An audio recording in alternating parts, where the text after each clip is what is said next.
Good evening everyone. कैसे हैं सभी लोग? कैसी चल रही है पढ़ाई? 2 दिन की छुट्टी बड़े अच्छे से आप लोगों ने मनाई होगी। राम राम बेटा, Har Har Mahadev. Good evening, good evening, good evening. नमस्ते, प्रणाम। कैसे हैं सभी लोग? आज बैटल ग्राउंड होने वाला था लेकिन किसी कारणवश वो आज नहीं हो पाया है, तो कल आपका बैटल ग्राउंड रहेगा। ठीक है, तो ध्यान से टाइम से ज्वाइन कर लेना। अनाउंसमेंट सेक्शन में आपको पता चल जाएगा या नोटिफिकेशन आ जाएगा कि कितनी बजे बैटल ग्राउंड रहने वाला है, तो देखते रहिएगा, है ना। बैटल ग्राउंड सभी लोगों को ज्वाइन करना है। मैं ठीक हूँ बेटा, तुम बताओ तुम कैसे हो? बहुत बढ़िया। Good evening, good evening, good evening. नमस्ते, नमस्ते, राम राम। कैसी चल रही है पढ़ाई?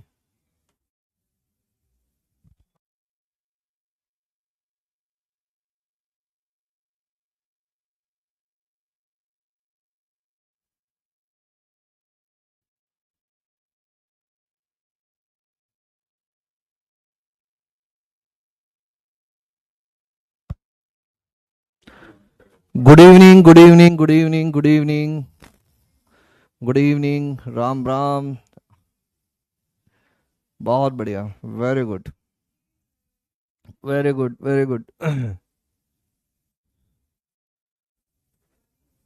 Good evening. बैटल ग्राउंड का बता दिया जाएगा भैया, थोड़ा सा सब्र करो, सब बता दिया जाएगा। Good evening. चलिए स्टार्ट करते हैं हम लोग। पिछली क्लास में हमने कॉम्प्लेक्स नंबर पार्ट 1 यानी कि सम्मिश्र संख्या पार्ट 1 स्टार्ट कर दिया था, और उसी को आज आगे बढ़ाएंगे। देखेंगे क्या क्या टॉपिक हम लोग आज कवर करने वाले हैं। तो पिछली क्लास में हम लोगों ने इंट्रोडक्शन देख लिया था और कुछ एल्जेब्रिक ऑपरेशंस, बीजगणितीय संक्रियाएं देख ली थी। अभी आज हम लोग उसी चीज को कंटिन्यू करेंगे और एक चीज और पढ़ेंगे, सम्मिश्र संख्याओं का निरूपण, रिप्रेजेंटेशन ऑफ कॉम्प्लेक्स नंबर। देखेंगे कितनी तरह से, किस किस तरह से इनको रिप्रेजेंट किया जा सकता है। राधे राधे। चलो, बहुत बढ़िया। फिर से वही बोल रहा हूँ कि हर चीज के लिए मेरा इंतजार मत करना बेटा कि भैया सर आएंगे और सर काम कुछ लेकर आएंगे तभी हम वो काम करेंगे। यहाँ जो लिख रहे हैं कि सब पीवाईक्यू करवा दीजिए, अरे करवा दीजिए क्या होता है भाई? अगर मैं यहाँ पर एक पीवाईक्यू लेकर उसको सॉल्व कर दूंगा तो उससे क्या हो जाएगा? उससे क्या हो जाएगा? उससे तो सॉल्यूशन मिल जाएगा तुमको। सॉल्यूशन तो हर जगह अवेलेबल है, तो भैया थोड़ा स्ट्रगल करो खुद से। उस सवाल तो तुम्हारे पास सवाल का एक्सेस तो है ही, उठाओ उसको, करो, घिसो उस पर, सीखो उससे कि क्यों नहीं हो रहा है। क्लास नोट्स उठाओ, कहाँ से रिलेट कर रहे हैं, क्लास में ऐसा कौन सा क्वेश्चन किया था, डीपीपी में ऐसा कौन सा क्वेश्चन किया था, कहाँ से ये मैच हो रहा है, कौन सा कॉन्सेप्ट लग रहा है, तब तो दिमाग में बैठेगी चीजें। यहाँ मैंने दिया, 2 मिनट तुमने किया, उसके बाद मैंने समझा दिया, जय राम जी की, टाटा बाय बाय, हो गए, खत्म हो गई चीजें। एक चीज पर और टिक लग गया कि इसके भी पीवाईक्यू कर लिए हमने। डाल दूंगा मैं पीवाईक्यू के सॉल्यूशन, डाल दूंगा पीवाईक्यू पूरे डिस्कस कराते हुए डाल देंगे। लेकिन मैं फिर बता रहा हूं कि उससे कोई फायदा ऐसा होने वाला नहीं है। कितनी ही चीजें देखते जाओ, करते जाओ, जब तक खुद से नहीं करोगे तब तक नहीं होने वाले हैं। ठीक है, चलिए भैया तो स्टार्ट किया जाए आज की क्लास, है ना। सब बताएंगे। Good evening. माइनस क्या है, एडवांस लेवल के क्वेश्चन कराइए, हमसे नहीं हो पा रहे हैं।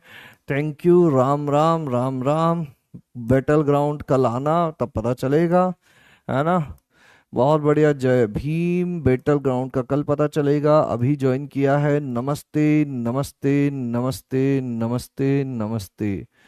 ठीक है, चलो तो फिर स्टार्ट किया जाए। यहाँ पर ये कमेंट्स किए जाए बंद, और पहले जो पिछली क्लास में हमने बातें देखी थी कुछ छोटी छोटी सी, उनको हम लोग समझ लेते हैं, उनको हम लोग कर लेते हैं, और उसके बाद आगे बढ़ते हैं और फिर उसको करने की कोशिश करते हैं। ठीक है, चलिए तो स्टार्ट किया जाए। देखते हैं क्या क्या दिया गया था, क्या क्या हमने पिछली क्लास में पढ़ा था। तो देखो, पिछली क्लास में सबसे पहली शुरुआत हमने की थी, जिन लोगों को याद नहीं रहा है, कि कॉम्प्लेक्स नंबर को a प्लस आयोटा बी रूप में लिखते हैं हम लोग। ये जो होता है रियल पार्ट ऑफ जेड यानी कि वास्तविक भाग ए होता है, और इमेजनरी पार्ट ऑफ जेड काल्पनिक भाग बी होता है।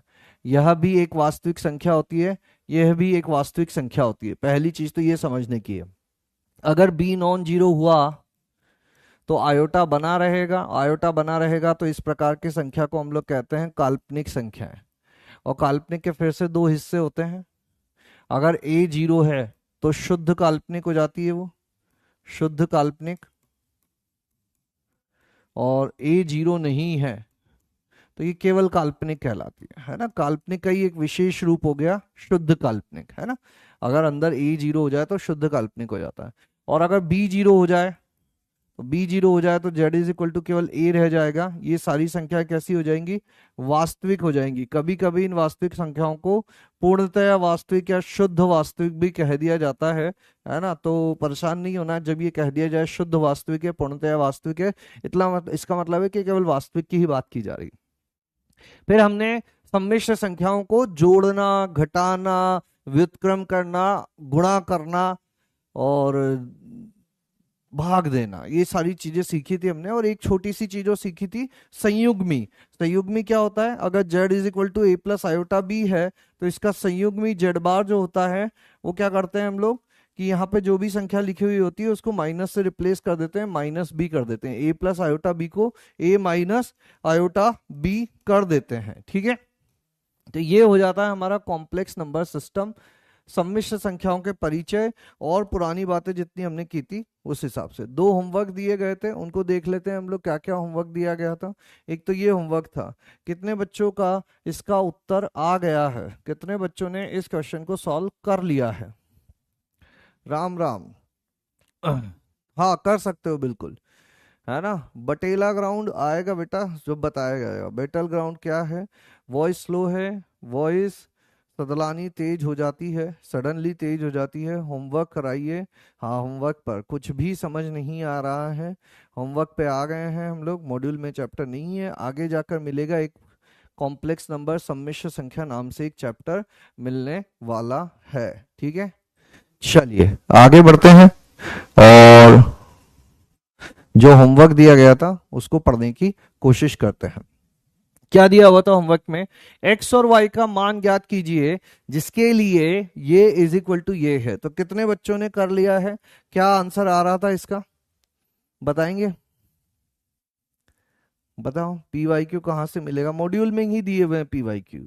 हो गया है, बहुत बढ़िया, वेरी गुड, राम राम। आसानी से सॉल्व हो गया था। अगले रविवार को टेस्ट है, नॉट दिस रविवार, अगले रविवार को 18 तारीख वाले को टेस्ट है। 18 तारीख रविवार को एडवांस का टेस्ट है। अभी काफी समय है, आज 9 तारीख हुई है, लगभग 8-9 दिन और हैं। आज शुक्रवार है, शनिवार के बाद पूरे 7 दिन और बाकी है हमारे पास। तो करो भैया, है ना, जितनी तैयारी मैक्सिमम कर सकते हो उतनी तैयारी करो। चलो स्टॉप, शो रिजल्ट। 60% बच्चों ने कर लिया, बहुत बढ़िया। तो देखो पहले यहाँ पे ना आयोटा आयोटा वाली चीजें एक साथ लानी पड़ेगी। तो x की घात 4 माइनस 3x स्क्वायर, इसको एक साथ ले आओ और आयोटा को एक साथ ले आओ, तो ये हो जाएगा 2x माइनस वाई। और यहाँ पर भी आयोटा आयोटा वाली चीजें एक साथ ले आओ, तो 3 प्लस 1 4 हो गया, और प्लस आयोटा कॉमन ले लें तो यहाँ आयोटा का गुणांक क्या है, -5, और यहाँ आयोटा का गुणांक क्या है, 2y।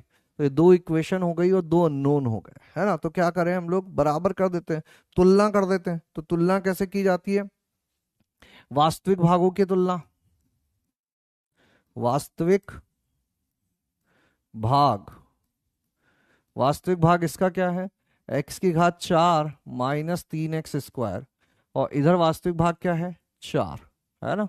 तो इनकी तुलना कर दी, x की घात 4 minus 3x square minus 4 is equal to 0। अब इसके टुकड़े किए जा सकते हैं ना, एक्स स्क्वायर माइनस एक्स की घात 4 minus 4x square plus x square minus 4। X square यहाँ कॉमन ले लो तो ये हो जाएगा एक्स स्क्वायर माइनस 4 और प्लस एक्स स्क्वायर माइनस 4। तो ये कितना हो गया, एक्स स्क्वायर माइनस 4 भी उभयनिष्ठ ले ले तो x square plus 1 is equal to 0। तो क्या क्या हो जाएगा, x square minus 4 is equal to 0, या फिर x square plus 1 is equal to 0। X square is equal to 4 और x is equal to plus minus 2। यहाँ पर क्या आ गया, x square is equal to minus 1। यह संभव नहीं है क्योंकि यहाँ एक्स वाई क्या कहे गए हैं, रियल कहे गए हैं, तो ये वाला रिजेक्ट हो जाएगा। तो यहाँ से एक्स के दो मान आ गए। क्या क्या मान आ गए, एक्स इज इक्वल टू 2 या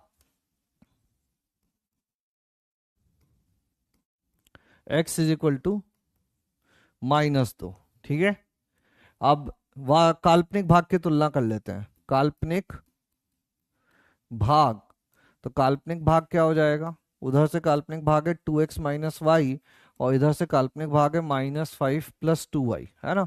तो ये कितना हो जाएगा, इसको भी इधर भेज दें तो 2x या y एक तरफ ले आते हैं, तो 2x plus 5 is equal to 3y, यानी y is equal to 2x plus 5/3। तो एक बार x इज इक्वल टू 2 रख दो, x इज इक्वल टू 2 रख दोगे तो 2 दूना 4 और 5 9/3 यानी कि 3, और x इज इक्वल टू -2 रख दोगे तो ये कितना हो जाएगा, 2 दूना 4 1/3। तो उत्तर हो जाएगा या तो 2 और 3 या फिर -2 और 1/3। यहाँ एक ही उत्तर लिखा हुआ है, दोनों उत्तर होंगे इसके। ठीक है, चलो, तो कितने बच्चों को ये बात समझ में आ गई है, बता दो भैया कि हाँ ये समझ में आ गया है। बोलो, बाकी लोग लिख लो इधर। दो उत्तर होंगे। Total solve set NCERT, very good. Test कितना टाइम में मिलेगा, 3 घंटे सुबह 3 घंटे शाम, 2 होगा।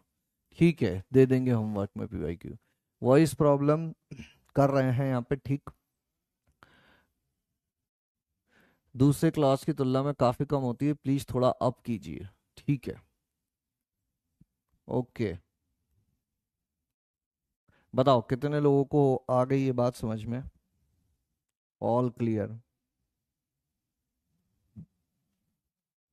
-1/3 होगा, नहीं नहीं, -2 रखोगे, 2 दूना 4 1/3 ही होगा, माइनस नहीं होगा।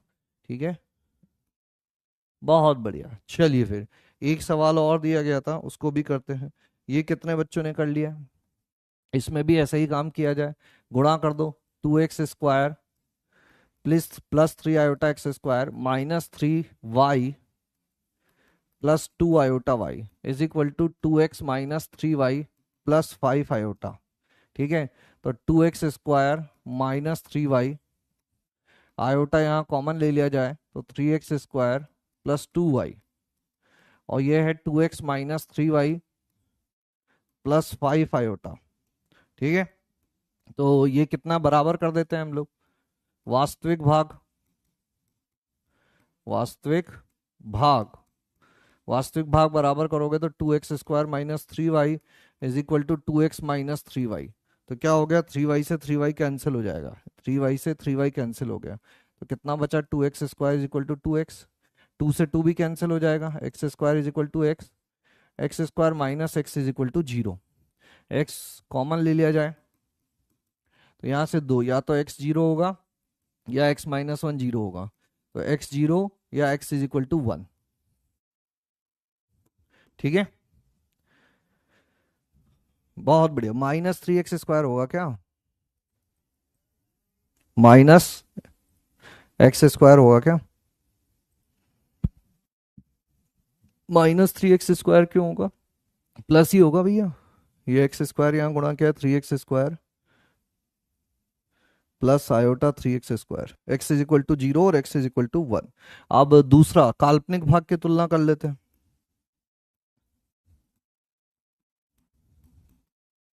काल्पनिक भाग, काल्पनिक भाग की तुलना कर दोगे तो 3x² plus 2y is equal to 5, तो x इज इक्वल टू 0 रख दें तो ये कितना हो जाएगा, 3 गुणा 0 plus 2y is equal to 5, यानी कि y इज इक्वल टू 5/2। और दूसरा x इज इक्वल टू अगर 1 रख दें तो 3 गुणा 1, तो यहां से y आ जाएगा 1, तो 0 है तो y 5/2, तो x 0 y 5/2, ये तो या तो ये सॉल्यूशन होगा या x1 y1 ये सॉल्यूशन होगा।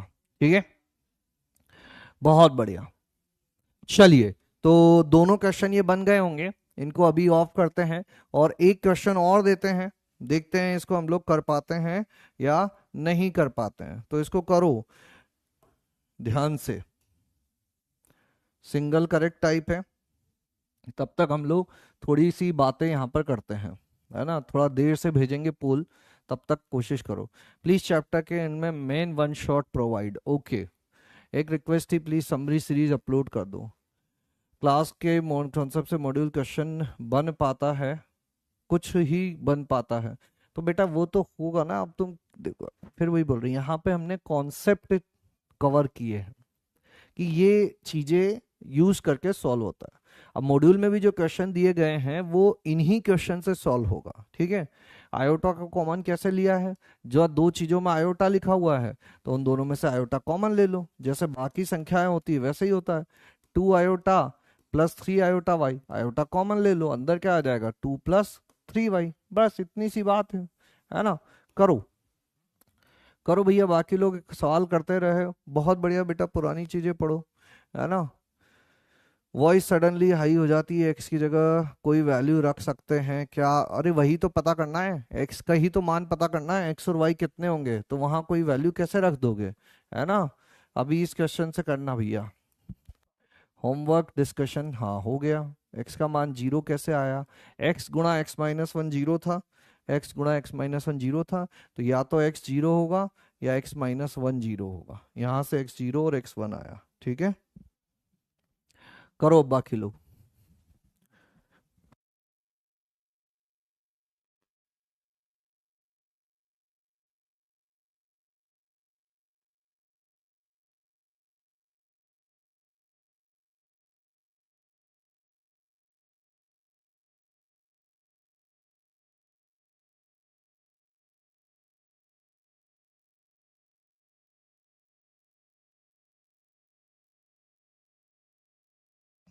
एक्स और वाई के मान बताने हैं, इस समीकरण को हल करना है।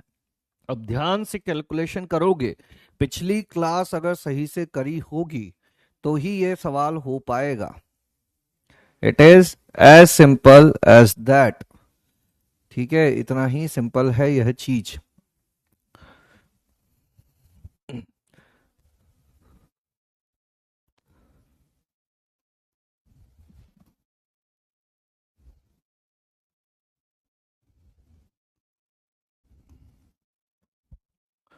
x/1 + 2 iota plus y/3 + 2 iota. एक हिंट देते हैं कि भैया पहले LHS को थोड़ा सा सिंप्लीफाई कर लो, simplify LHS, left hand side को थोड़ा सिंप्लीफाई कर लो पहले, लेफ्ट हैंड साइड को थोड़ा सिंप्लीफाई कर लो, ठीक है। तो x/1 + 2 iota plus y/3 + 2 iota, यहाँ लघुत्तम ले लो 3 + 2 आयोटा, ये कितना हो जाएगा, x गुणा 3 + 2 आयोटा प्लस y गुणा 1 + 2 आयोटा। तो ऊपर कितना हो जाएगा 3x प्लस वाई, और आयोटा के साथ आ जाएगा 2x प्लस 2y। अगर किसी को इसमें समझ में नहीं आता है तो पहले पूरा गुणा करो, 3x plus 2 iota x plus y plus 2 iota y, 1 + 2 iota 3 + 2 iota, ये कितना हो जाएगा 3x प्लस वाई, और यहाँ आयोटा कॉमन ले लो तो 2x plus 2y divided by, नीचे इसको मल्टीप्लाई करो तो ये कितना हो जाएगा 1 × 3 + 2 आयोटा प्लस 2 आयोटा इंटू 3 यानी कि 6 आयोटा प्लस 4 आयोटा स्क्वायर यानी कि -4, 3x plus y plus iota time 2x + 2y divided by कितना हो जाएगा -1 + 8 आयोटा। बताओ अब इसके आगे खुद सॉल्व करो, ये LHS सॉल्व कर दिया मैंने, यहाँ पर मैं पोल भेज देता हूँ अभी। और देखते हैं क्या क्या डाउट चल रहे हैं इधर। Answer is given, answer is give, A is the correct answer. y2 answer A होगा, ए होगा, ए होगा। 1,2 हो गया है।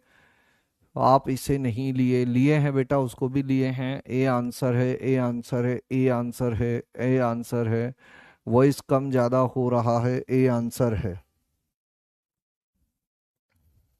तो यहाँ पर क्या हो जाएगा, ये हमारा एलएचएस आ गया। क्या आ गया, ये एलएचएस आ गया। ठीक है, फिर से LHS is equal to RHS लिख दें। तो एलएचएस में क्या लिखा हुआ है, 3x+y plus iota times 2x+2y।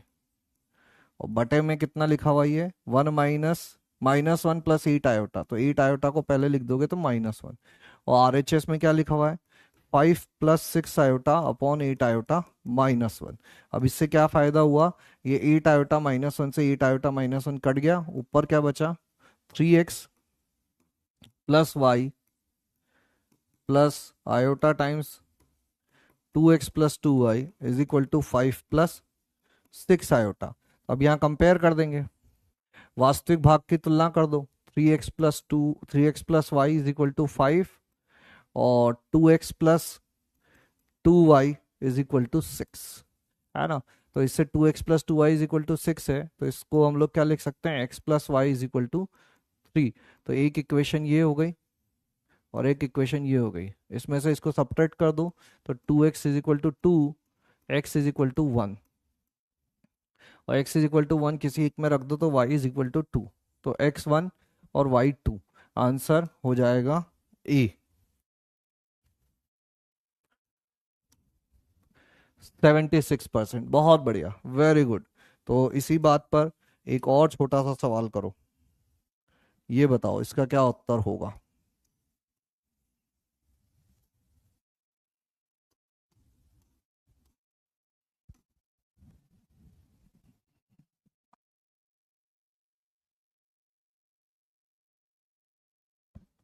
बताओ यहाँ क्या चल रहा है, देखते हैं।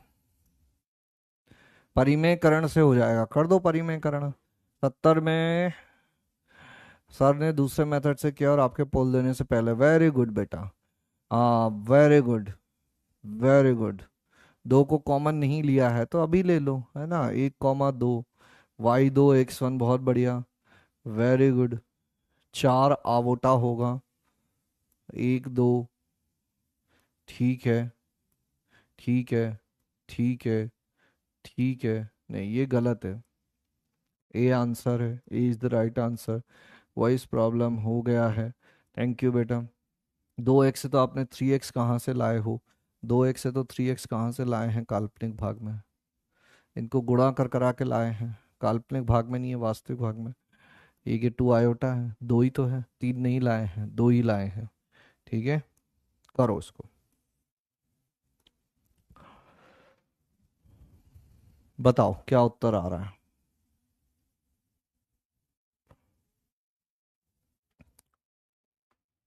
बताओ क्या आंसर आ रहा है।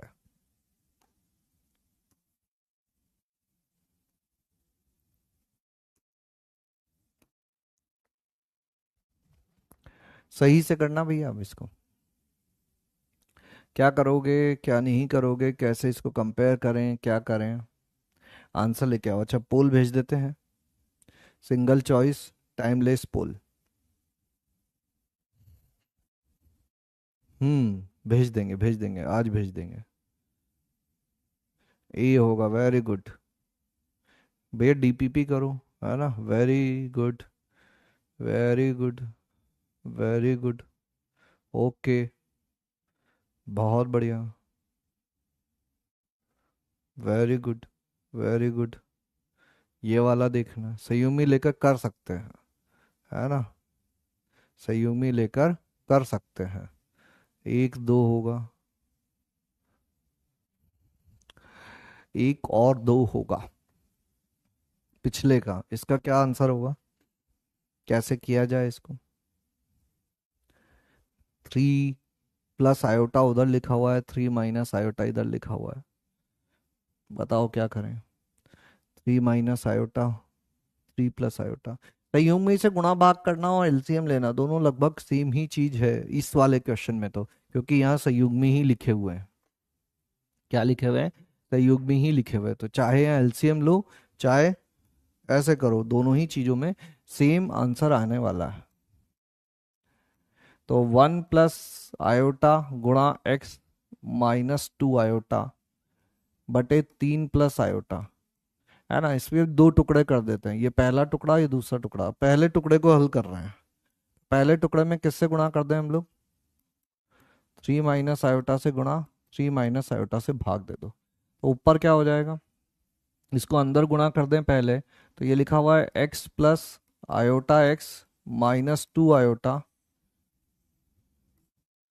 गुणा 3 माइनस आयोटा, और नीचे हो जाएगा ये 3 प्लस आयोटा गुणा 3 माइनस आयोटा। भैया ध्यान से सुनते रहना, बाद में कोई नहीं बोलेगा कि तीसरे स्टेप में ये क्या हो गया, चौथी में क्या हो गया, क्योंकि हर स्टेप में पूरी तरह से बोल के बता रहा हूँ कि हर स्टेप में क्या क्या काम हो रहा है ना। इसमें ये जो पहला पार्ट है इस पार्ट को उठाया गया है, इस फर्स्ट पार्ट को सॉल्व किया जा रहा है।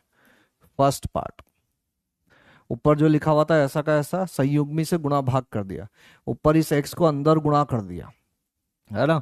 अब यहाँ पर क्या आ जाएगा? देखो x तो अलग हो गया, आयोटा कॉमन ले लोगे तो x माइनस 2, और ये हो जाएगा 3 माइनस आयोटा बटे ए स्क्वायर माइनस बी स्क्वायर, यानी कि 9 माइनस आयोटा स्क्वायर। ऊपर क्या बन गया? x plus iota times x minus 2, और ये क्या है? 3 माइनस आयोटा बटे कितना हो जाएगा? 9 प्लस आयोटा स्क्वायर यानी कि -1, यानी कि नीचे हो जाएगा 10। और ऊपर क्या करें? ऊपर कर देते हैं अब गुणा, 3x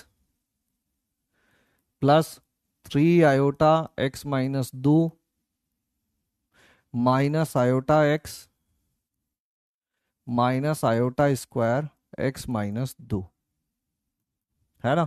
तो क्या हो गया? 3x हो गया ये। इन दोनों में से आयोटा कॉमन ले लो, तो अंदर क्या होगा? 3 गुणा एक्स माइनस 2 माइनस एक्स, और आयोटा स्क्वायर कितना हो जाता है? -1, तो माइनस माइनस ही कितना हो जाएगा? प्लस हो जाएगा बटे 10। तो 3x और एक 4x, 4x माइनस 2, ये 3x और एक 4x प्लस आयोटा, और अंदर कितना हो जाएगा? 3x में से एक x गया तो 2x और -6 बटे 10। बोलो यहां तक की बातों पर क्या विचार है तुम्हारा? यहां तक की बातों पर क्या विचार है? बी होगा शायद। हो गया है माय आंसर इस 2 से 2 आयोटा का आयोटा से गुणा नहीं किए हैं सर, 2 आयोटा का आयोटा से गुणा नहीं किए हैं। कहाँ पर नहीं किए हैं 2 आयोटा का आयोटा से गुणा? यहीं पे गुणा कर दिया है तो भी कोई प्रॉब्लम की बात नहीं है, पहले मैंने आयोटा आयोटा एक साथ लिखकर फिर किया था ये। तो ये पहला पार्ट हो गया, ठीक है। अब इसी तरह से दूसरा पार्ट करते हैं, थोड़ा सा लंबा जाएगा सवाल, है ना, परेशान मत होना। दूसरा पार्ट उठाते हैं। कौन सा है दूसरा पार्ट? ये सेकंड पार्ट को लेते हैं अब हम लोग। सेकंड पार्ट में क्या लिखा हुआ है? 2 माइनस 3 आयोटा गुणा वाई, 2 माइनस 3 आयोटा गुणा वाई प्लस आयोटा बटे 3 माइनस आयोटा। इस बार बटे में क्या है? 3 माइनस आयोटा है, तो किससे गुणा भाग कर दोगे? इस बार गुणा कर दोगे 3 प्लस आयोटा से बटे 3 प्लस आयोटा। तो ऊपर ये अंदर गुणा कर दें तो 2y minus 3 iota y plus iota बटे 3 माइनस आयोटा गुणा 3 प्लस आयोटा बटे 3 प्लस आयोटा। ऊपर क्या हो गया? 2y, आयोटा कॉमन ले लें तो -3y प्लस 1, और इसका गुणा करना है 3 प्लस आयोटा से, नीचे क्या आ जाएगा? 9 माइनस आयोटा स्क्वायर, ठीक है। अब आगे क्या है? गुणा किया जाए तो 3 दूना 6, 3 iota minus 3y plus 1 plus 2 iota y plus iota square -3y plus 1 divided by 9+1 कितना हो जाएगा, देखो ये 6y और ये 6y प्लस, यहाँ आयोटा कॉमन ले लो, 3 × -3y+1 प्लस 2y, और आयोटा स्क्वायर हो जाएगा -10।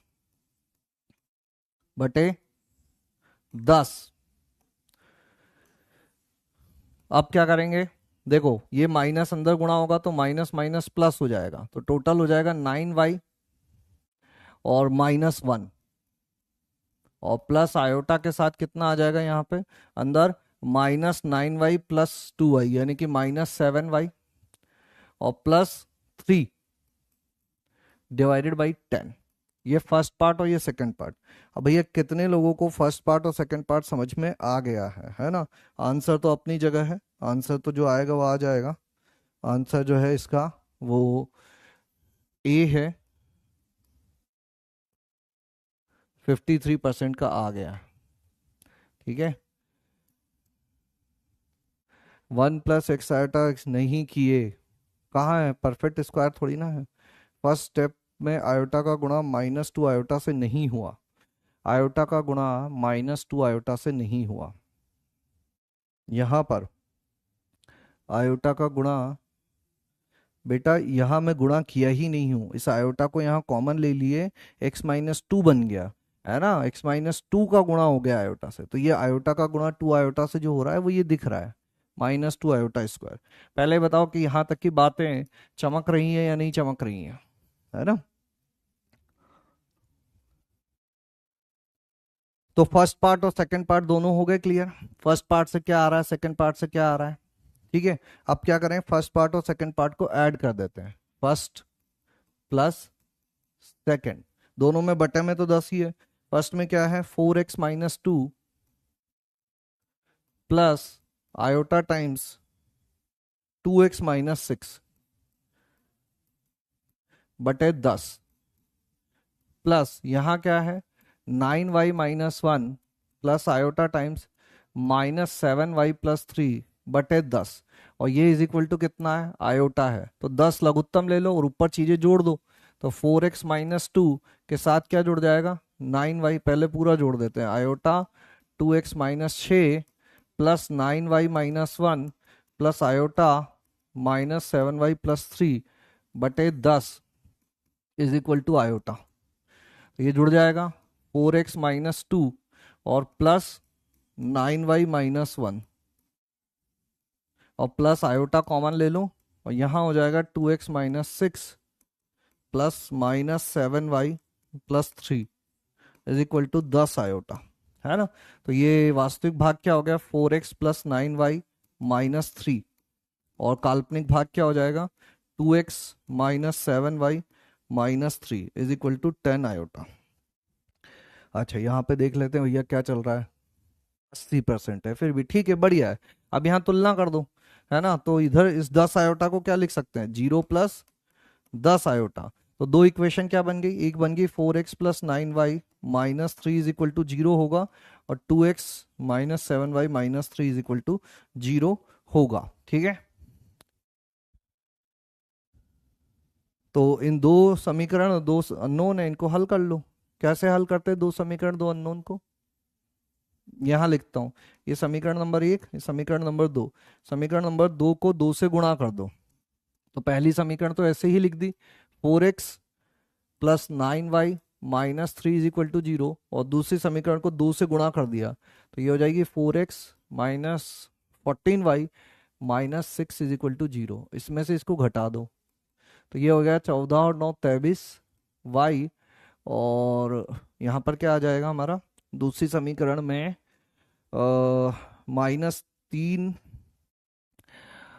क्या क्या मान आ रहे हैं, 3 और -1, 3 और -1, तो यहाँ पर कहीं पर जो है कुछ कैलकुलेशन की हम लोग गड़बड़ करके आ गए हैं। एक बार यहीं पे दूसरे पार्ट को चेक करना है ना, फर्स्ट पार्ट वाला तो ठीक है, काल्पनिक भाग को देखना है हम लोगों को। तो काल्पनिक भाग में यहाँ पर आयोटा इससे गुणा होगा माइनस आयोटा एक्स, और ये आयोटा से गुणा होगा 3 iota x-2, 3 iota x minus 2 iota common ले लोगे, 3 times x minus 2 minus x, तो 3x माइनस एक्स माइनस 6, इसका तो सही है। इधर वाले का देखते हैं। यहाँ पर 2 माइनस 3 आयोटा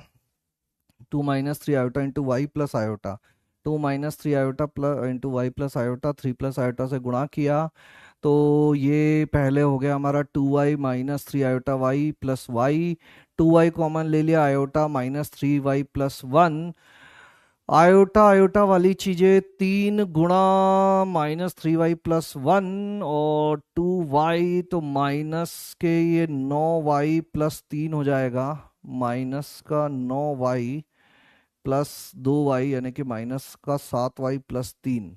तो यहाँ पर आ जाएगा आयोटा माइनस का 7y+3, और ये 2x तो ऑलरेडी था ही, तो 2x-6, तो 2x-7y-3, तो 3 दोनों 6 -3, तो 3, यहाँ पे ये 7 का कुछ गड़बड़ कर दिया है हम लोगों ने।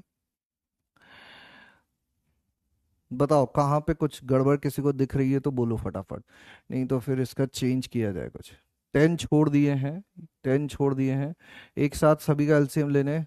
समीकरण 2 में 10 आयोटा, 10 तो ये है ना, 10 आयोटा इधर आ तो गया ना, अच्छा ये 10 होगा, 10 अभी हो जाएगा, ये हो जाएगा 10, और इसको 2 से गुणा करेंगे तो ये हो जाएगा 20, ठीक है, अभी हो जाएगा। तो ये हो जाएगा हमारा कितना, यहाँ पर -3 = 10, फिर से लिख देते हैं तुलना कर कर आके। तो वास्तविक भाग की तुलना करोगे तो 4x+9y-3 = 0, और ये हो जाएगा 2x-7y-3 = 10। तो ये समीकरण हो जाएगी 2x-7y-13 = 0। ये रही समीकरण नंबर 1, ये रही समीकरण नंबर 2, और इसको गुणा कर दो 2 से, ठीक है। परेशान मत होना, अभी बता देंगे पूरा क्या हुआ है यहाँ पर, ठीक है। तो देखो पहली समीकरण तो ऐसी की ऐसी लिख दी, 4x+9y-3 = 0, और इसको 2 से गुणा कर दोगे तो ये हो जाएगी 4x-14y-26 = 0। इसमें से इसको घटा दो तो ये हो जाएगा माइनस, हो जाएगा प्लस, ये हो जाएगा प्लस, तो ये कट जाएगा, ये हो जाएगा 23y, और ये हो जाएगा प्लस का 23 = 0, y यहाँ से आ गया -1। अब y = -1 किसी भी एक इक्वेशन में रख दोगे तो x = आ जाएगा 3, ठीक है। अब देखो ध्यान से सुनना भैया, जिनको कहीं पे भी दिक्कत रह गई है वो पूरा ध्यान से सुनेंगे, और इसके बाद कोई ये नहीं कहेगा कि ये कैसे हुआ वो कैसे हुआ, पूरी चीज शुरू से समझा रहे हैं। तो इस क्वेश्चन में क्या थे, 2 हिस्से थे, एक हिस्सा ये दिख रहा है, एक हिस्सा ये दिख रहा है ना। अभी मैं पूछूंगा इसके बाद कि कितने बच्चों को समझ में आया, और ये भी देखूंगा कितने लोग नो लिख रहे हैं, है ना, क्योंकि फिर उनसे बात की जाएगी। अब ये जो पहला हिस्सा था इसको नाम दिया हमने फर्स्ट पार्ट, और इसको इधर साइड में लिख लिया 1 + आयोटा गुणा x-2 आयोटा बटे 3 + आयोटा। अब हम इसको कैसे हल करते हैं, संयुग्मी से गुणा भाग कर दिया हमने, तो 3 - आयोटा से यहाँ गुणा कर दिया, 3 - आयोटा से भाग दे दिया। अब ऊपर जो लिखी हुई थी संख्या, इसमें आयोटा 2 जगह दिख रहा था, एक आयोटा यहाँ पे भी था, एक आयोटा यहाँ पे भी था। अब मुझे क्या 2 जगह आयोटा अच्छे नहीं लगते हैं, तो मैंने क्या किया, पहले इसको अंदर गुणा किया, x के गुणा किया 1 से x और आयोटा x, और -2 आयोटा, ये चीज इधर वाली बन गई। इस कोष्टक के अंदर ये चीज लिखी हुई है, 3 - आयोटा लिखी हुई है। अब x की जगह लिख दिया, यहां से आयोटा कॉमन ले लिया तो x-2 आ गया, इंटू 3 - आयोटा, यहां तक की चीजें हो गई। अब इससे फायदा क्या हुआ, यहाँ पर एक वास्तविक भाग है, एक काल्पनिक भाग है। अब गुणा कैसे करते हैं हम लोग, एक एक करके सारी संख्याओं को गुणा करते हैं। तो 3 को x से गुणा किया, ये यहाँ पर भी वैसा ही लिखा, इसके बाद गुणा करना स्टार्ट किया, 3 को x से गुणा किया 3x, 3 को इससे गुणा किया 3 आयोटा x-2, फिर आयोटा को इससे गुणा किया माइनस आयोटा x, और फिर माइनस आयोटा का इससे गुणा किया तो माइनस आयोटा x² गुणा x-2। फिर क्या किया, 3x ऐसा कैसा रहने दिया, इन दो में आयोटा दिख रहे थे, इन दोनों से आयोटा कॉमन ले लिया, आयोटा बाहर आ गया, अंदर क्या बचा 3 गुणा x-2, यहाँ बचा -x, और इस आयोटा स्क्वायर की जगह कितना लिख दिया -1, तो माइनस माइनस कितना हो गया, प्लस हो गया। अब बिना आयोटा के क्या क्या लिखा हुआ है, 3x लिखा हुआ है और x-2 लिखा हुआ है, तो 3x + x 4x-2, और यहां पर भी कोष्टक के अंदर मल्टीप्लाई करोगे 3x - x 2x हो गया और -6 हो गया। ये एक पूरा सरल रूप में एक व्यंजक हमको मिल गया। इसी प्रकार से जो दूसरा हिस्सा था उसके लिए भी ऐसे ही साफ सुथरा काम किया गया है। दो जगह आयोटा था तो पहले गुणा किया अंदर और सारे आयोटा एक साथ लाए गए और फिर संख्याओं का गुणा किया गया, साफ सुथरी कैलकुलेशन करी गई बहुत हिम्मत रख के, और अंत में जाके ये फर्स्ट पार्ट और सेकंड पार्ट को जोड़ दिया। फर्स्ट पार्ट और सेकंड पार्ट मिला के कितने दिए हुए थे, 10 दिए हुए थे। यहाँ से लघुत्तम ले लिया और पूरा हल कर लिया तो जाके हमको ये चीज मिल गई। ठीक है, उम्मीद करता हूं कि यहाँ पर समझ में आने का थोड़ा सा लेवल बढ़ गया होगा, थोड़े ज्यादा बच्चों को भी ये बात समझ में आ गई होगी, है ना। बहुत बढ़िया। एलसीएम लेके करना, ठीक है। देखो वही बात है, कुछ लोग बोल रहे थे कि भैया संयुग्मी से गुणा भाग करके करो, तो उनके लिए संयुग्मी से कर दिया। ऑब्वियसली एलसीएम ले लेते ना तो ये एक एक बार गुणा ओके ही हो जाता, चार चार बार गुणा नहीं करना पड़ता हमको। ठीक है, एक एक बार एलसीएम लेकर ही हो जाता। ठीक है, लेकिन अब ठीक है, सबको तो हमको सेटिस्फाई करना है ना, उनका भी मन रखना जरूरी है। वो चाह रहे थे ऐसे करो तो ऐसे ही होगा, है ना।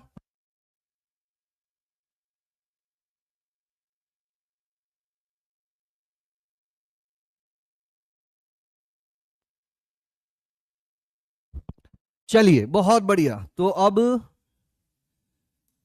बहुत बढ़िया 87 तक आ गए हैं। अगली चीज शुरू करते हैं हम लोग। कितनी चीज हमने पढ़ ली थी, योग, अंतर, इसको हम लोग रोकते हैं थोड़ा सा ताकि वापस से यहाँ लौट आए। योग पढ़ लिया था, अंतर पढ़ लिया था, गुणा पढ़ लिया था, व्युत्क्रम पढ़ लिया था, भाग पढ़ लिया था, 5 चीजें पढ़ ली थी, है ना। छठा पॉइंट देखते हैं। छठे पॉइंट में कुछ इंटरेस्टिंग चीजें हम लोग समझेंगे। ठीक है, अंडर रूट के बारे में, अंडर रूट के अंदर ऋणात्मक चीजें आ जाए तो क्या होगा। जैसे अंडर रूट के अंदर 4 और अंडर रूट के अंदर 9 अगर ऐसा लिखा हुआ हो, इस अंडर रूट के अंदर भी धनात्मक संख्या, इस अंडर रूट के अंदर भी धनात्मक संख्या, तो ये हो जाता है अंडर रूट के अंदर गुणा, अंडर रूट के अंदर 36, और ये उत्तर आएगा 6, क्योंकि अंडर रूट एक धनात्मक राशि होती है। ठीक है, -6 नहीं होगा ये। अगर एक अंडर रूट के अंदर ऋणात्मक हो और एक अंडर रूट के अंदर धनात्मक हो तो भी यह काम हो सकता है कि अंडर रूट के अंदर -4, अंडर रूट के अंदर 9, तो अंडर रूट के अंदर -36, और फिर इसको हम लोग लिख सकते हैं अंडर रूट -1 गुणा अंडर रूट 36, यानी कि आयोटा गुणा 6, यानी कि 6 आयोटा। अगर पहले वाले में धनात्मक होता और दूसरे वाले में ऋणात्मक होता तो 4 गुणा -9, ये हो जाता -36, और फिर से वही चीज लिख देते हैं हम लोग, आयोटा गुणा 6, यानी कि 6 आयोटा। लास्ट -4, ये वाला इंपॉर्टेंट है, -4 गुणा -9। अब इसमें ऐसे अंडर रूट के अंदर गुणा नहीं कर सकते, लिखा तो नहीं था ना, मैंने मना किया भैया लिखने की जल्दी मत करना। अगर इसको अंडर रूट के अंदर दोनों को गुणा कर दोगे तो फिर तो क्या हो जाएगा, -4 -9, अंडर के अंदर अंडर रूट के अंदर 36 मिल गया, और ये फिर से 6 बोल दोगे तुम तो। ये पहला तरीका हो गया। दूसरा क्या हो सकता था, इसको हम लोग लिखते कितना, अंडर रूट के अंदर -1 गुणा अंडर रूट के अंदर 4, ये बनता हमारा 2 आयोटा, और इधर अंडर रूट के अंदर -1 गुणा अंडर रूट के अंदर 9, ये बनता 3 आयोटा, तो 2 iota into 3 iota, 6 iota square, तो ये तो -6 हो जाता। अब ये 6 सही है या -6 सही है, बताओ। 6 सही है या -6 सही है, कि 6 सही आया है, इसका उत्तर -4 गुणा -9 का उत्तर 6 होगा, या -4 गुणा -9 का उत्तर -6 होगा। बताओ कौन सा वाला सही है इसमें से, -4 और -6 में से कौन सा सही है।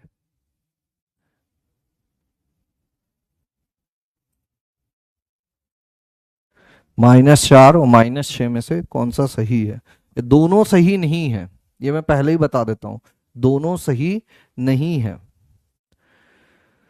तो जो सही उत्तर है वो है -6। ठीक है, तो क्या होता है, ये जो कर रहे हैं हम लोग, ये गलत प्रोसेस लिखी हुई है। हमेशा इंडिविजुअल अंडर रूट सॉल्व करना चाहिए हम लोगों को, हमेशा इंडिविजुअल अंडर रूट सॉल्व करना चाहिए, अलग अलग सॉल्व करना चाहिए। अगर एक अंडर रूट के अंदर माइनस आ रहा है तो उसको पहले अलग हल करोगे। पॉजिटिव वाले में चल जाता है, जब दोनों अंडर रूट के अंदर धनात्मक संख्या लिखी हुई हो तो ये प्रोसेस चल जाती है, लेकिन किसी एक के अंदर ऋणात्मक लिखी हुई हो तो फिर ध्यान से करना पड़ता है। खास करके जब दोनों के अंदर ऋणात्मक आ जाती है तो और ज्यादा ध्यान से हम लोगों को करना पड़ता है। ठीक है, तो यहां पर जो है ये वाला जो पार्ट है ये गलत है और ये वाला सही है। ठीक है, याद रखने के लिए कैसे याद रख सकते हो, देखो इधर बताते हैं तुमको जो याद रखने वाली बात है। ये तो एक उदाहरण ले लिया था हमने कि अंडर रूट ए गुणा अंडर रूट बी, ये सीधा सीधा अंडर रूट ए बी हो जाता है यदि ए भी धनात्मक है और बी भी धनात्मक है। पहला रिजल्ट, अगर इन दोनों में से कोई एक ऋणात्मक हो जाए तो ये माइनस अंडर रूट, तो भी अंडर रूट ए बी लिख सकते हो अगर कोई एक ऋणात्मक है, ए ऋणात्मक है और बी धनात्मक है तो। तीसरा, इस केस में भी अंडर रूट ए बी हो जाता है अगर ए धनात्मक है और बी ऋणात्मक है तो। लेकिन चौथा, अगर ए भी ऋणात्मक संख्या है और बी भी ऋणात्मक संख्या है तो फिर बाहर एक माइनस लगा दो और अंदर दोनों को गुणा कर दो, ए भी ऋणात्मक और बी भी ऋणात्मक है तो। इतनी बात याद रखना, दोनों धनात्मक है अंडर रूट के अंदर लिख सकते हो, एक धनात्मक एक ऋणात्मक है तो भी अंडर रूट के अंदर गुणा कर सकते हो, एक धनात्मक एक ऋणात्मक तो भी अंडर रूट के अंदर गुणा कर सकते हो। लेकिन अगर दोनों ऋणात्मक हो जाती है तो ऐसे अंडर रूट के अंदर गुणा नहीं कर सकते, फिर इंडिविजुअल अंडर रूट को हल करना पड़ता है। यही बात यहाँ पे लिखी गई है कि अगर दोनों धनात्मक है सीधा अंडर रूट के अंदर गुणा कर दो। देखो 4 नाम 36, अंडर रूट के अंदर 36, एक धनात्मक एक ऋणात्मक तो भी सीधा अंडर रूट के अंदर गुणा कर सकते हो। इसमें ये ऋणात्मक ये धनात्मक तो भी अंडर रूट के अंदर सीधा गुणा कर सकते हो। लेकिन दोनों ऋणात्मक हैं तो फिर दोनों अंडर रूट को अलग अलग हल करना पड़ेगा, उत्तर आ जाएगा -6। ठीक है, लिख लो इस बात को, अभी लिख लो इस बात को। ये 4 रिजल्ट है, ये तो एग्जाम्पल हो गया हमारा, एग्जाम्पल। ये ए पार्ट 1 2 3 4, और ये याद रखने बात, याद रखने वाली बात है। ये कौन सी बात है, ये याद रखने वाली बात है ये।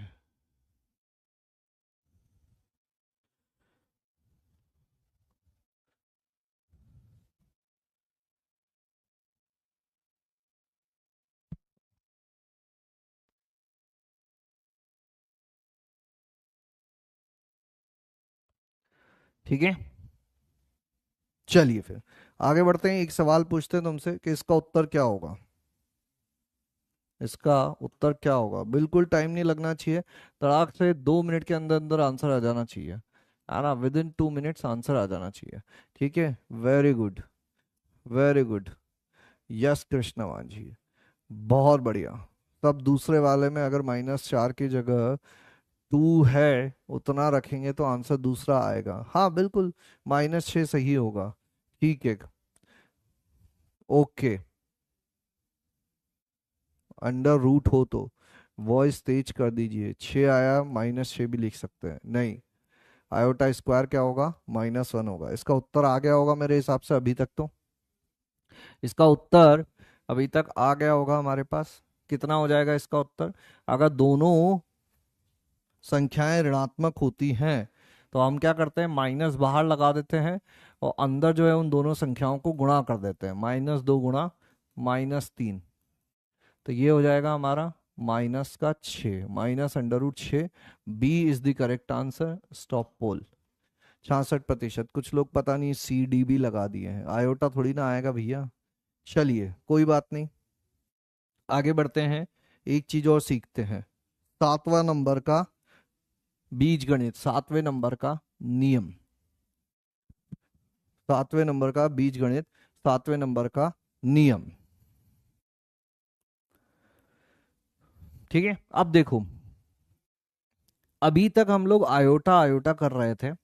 अगर आयोटा की बड़ी बड़ी घातें आने लग जाए है ना, तो क्या होगा ये हम लोग यहाँ पे समझने वाले हैं। तो सबसे पहले हमको ये जानना है कि आयोटा एक्चुअली में होता क्या है।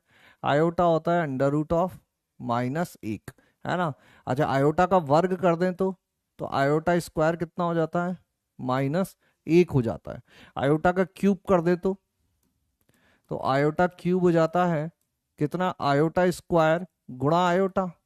और आयोटा स्क्वायर का मान कितना है, -1 गुणा आयोटा, यानी कि कितना हो जाएगा, minus iota.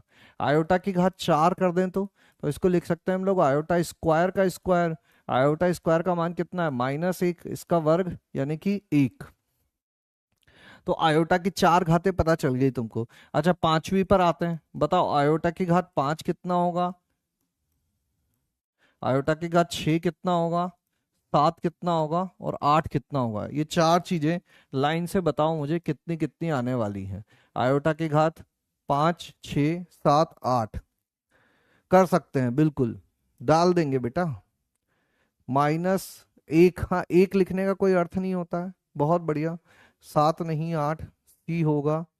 Iota square minus ही क्यों होता है ये याद कर लो, ऐसा होता है ना। ये सब बात की बातें, कुछ नाम देना था, उसको नाम देना। अंडर रूट -1 एक संख्या थी, इसको कुछ नाम देना था, तो उसको आयोटा नाम दे दिया गया, ठीक है, और कुछ नहीं है। अगर उसको बायोटा बोल देते तो उसको बायोटा नाम दे देते हैं ना।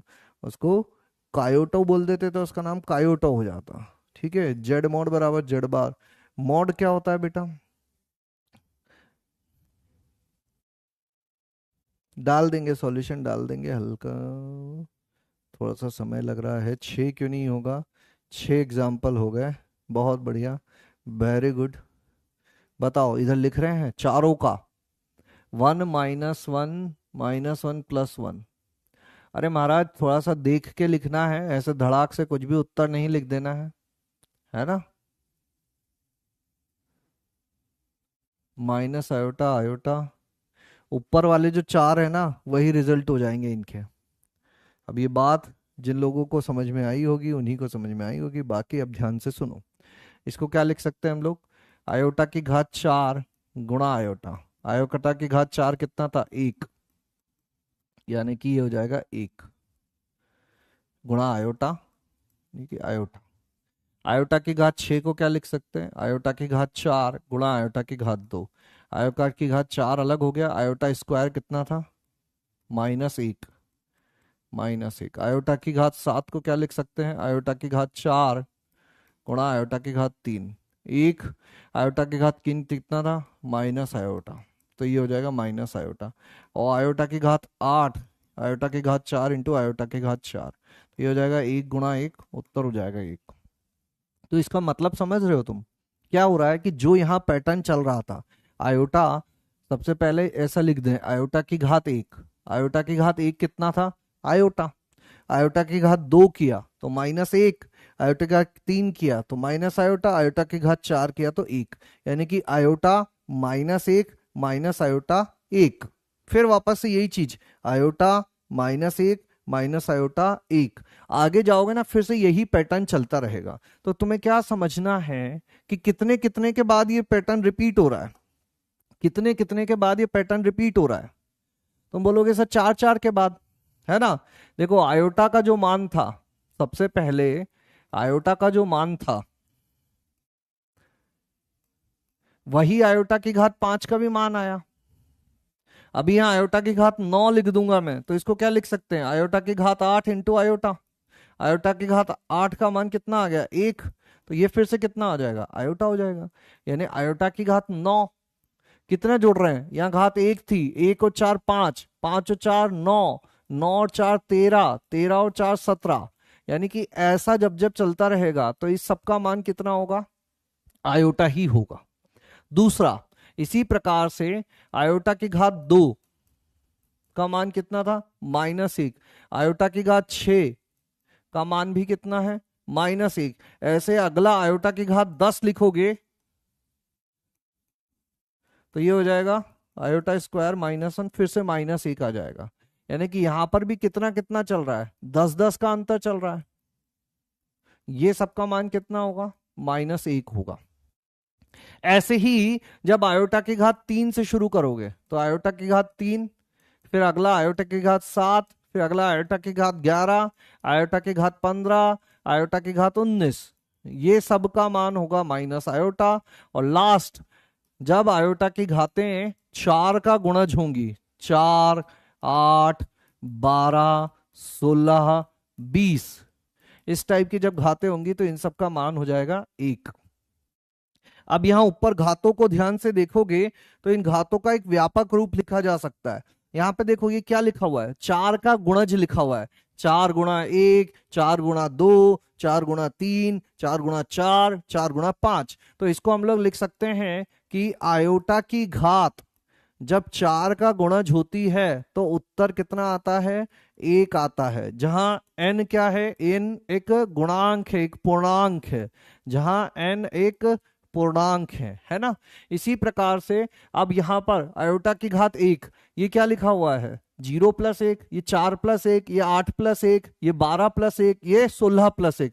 यानी कि जो 4 वाली घातें थी इसमें एक एक जोड़ दिया गया है। तो इसको लिख सकते हो तुम, आयोटा की घात 4n+1, ये आयोटा होता है।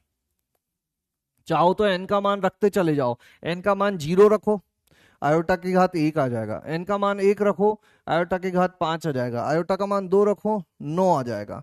इसी प्रकार से ये जो दूसरा लिखा हुआ है, ये लिखा हुआ है आयोटा की घात 4n+2।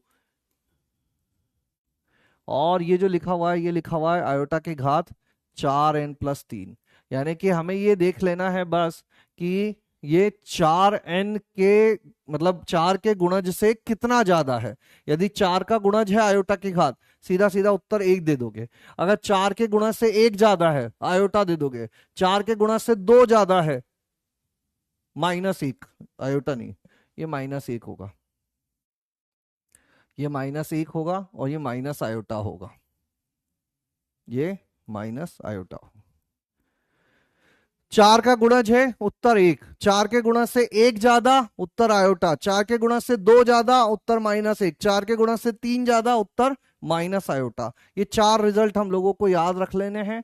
अगर ये 4 रिजल्ट याद रख लिए तो कितनी ही बड़ी घात आ जाए हम लोग हल करके बता देंगे। जैसे कि मान लो तुमसे ये कह दिया जाए कि इसका मान बताओ, आयोटा की घात 513, इसका मान कितना होगा। तो तुम इसको 4 से भाग दे के देखो, किसको, घात को। 513 को 4 से भाग दो तो कितनी बार जाएगा, 4 एकम 4, बचा 1, 4 तिया 4 दूनी 8, बचा कितना 3, 4 8 32। तो 128 बार तो पूरी पूरी चला गया और बचा कितना, 1/4। यानी कि ये क्या लिखा हुआ है, आयोटा की घात 4 गुणा 128+1।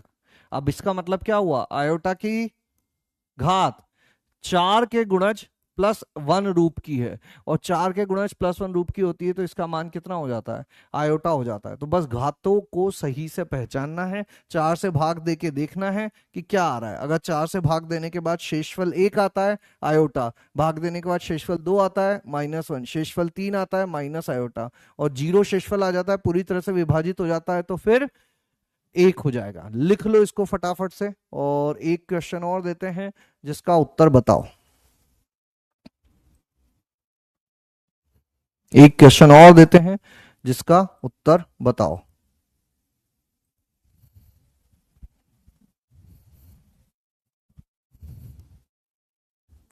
यह कि आयोटा की घात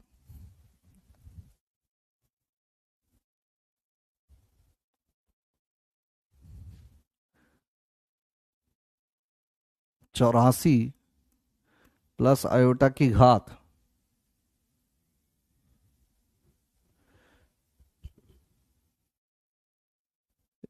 102, इसका मान कितना होगा। ये लिखो और बताओ फिर। 3 से भी तो डिवाइड कर सकते हैं बेटा, 4 पर रिपीट हो रहा है ना, हर 4 की घात के बाद रिपीट हो रहा है, इसीलिए 4 से डिवाइड किया है ना। 3 से कर तो सकते ही हो, ऐसे तो 5 से, 6 से, 8 से सबके कर सकते हैं। आयोटा की घात 3 रहे और आयोटा की घात 2 रहे तो 4 का अंतर रहता है। Very good. है ना। हाँ, रिपीट करते हैं। प्लस आयोटा माइनस आयोटा होगा तो देख लेंगे हम लोग।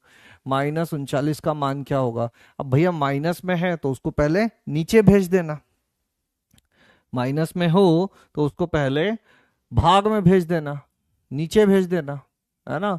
Iota is equal to iota क्यों लिखा, इसलिए लिखा क्योंकि आयोटा की घात एक जो होगा वो आयोटा हो जाएगा। समझ गए बात को। तो जीरो, उत्तर आ गया जीरो। कैसे, अब जिन लोग को समझ में आ रहा होगा, ये ऊपर क्या लिखा हुआ है, आयोटा गुणा यहाँ 4 गुणा 21, 21 चौक 84 लिखा हुआ है, प्लस ये लिखा हुआ है 4 गुणा 25 प्लस 2, 25 चौक 100।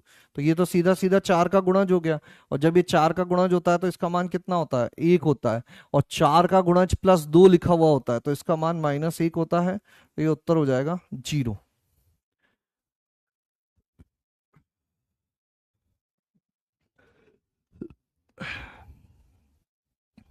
ठीक है, चलो एक सवाल और पूछते हैं।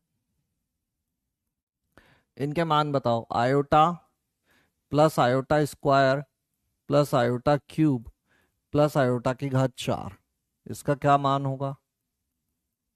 फिर आयोटा की घात 100 प्लस आयोटा की घात 101 प्लस आयोटा की घात 102 प्लस आयोटा की घात 103। फिर इसका बताना। आयोटा की घात 76 प्लस आयोटा की घात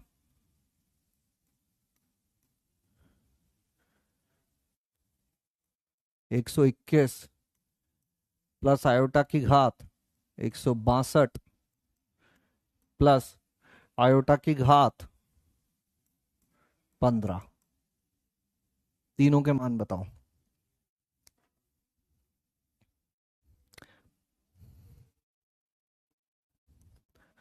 तीन क्वेश्चन है, तीनों के मान बताने हैं तुमको।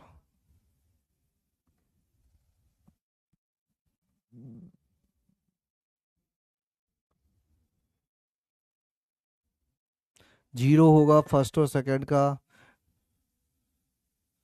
5 सीधा यस सर हो जाएगा। समझ में नहीं आ रहा है, जीरो होगा। आयोटा के घात 84 वाला समझ में नहीं आया। 84 क्या 4 का गुणज है क्या। अरे बेटा, यहाँ क्या लिखा हुआ है, 84 4 गुणा 21। 4 गुणा 21 को क्या लिख सकते हैं हम लोग, एक तरह से 4n, 4 का गुणज है तो ये 1 हो जाएगा। और इसको क्या लिख सकते हैं, 4n+2, 4 के गुणज में +2 लिखा हुआ है, इसका मान -1 हो जाता है। तो उत्तर हो जाएगा जीरो। अब इनका करो, इनका आंसर बताओ। Iota, iota square, iota cube, iota की घात 4।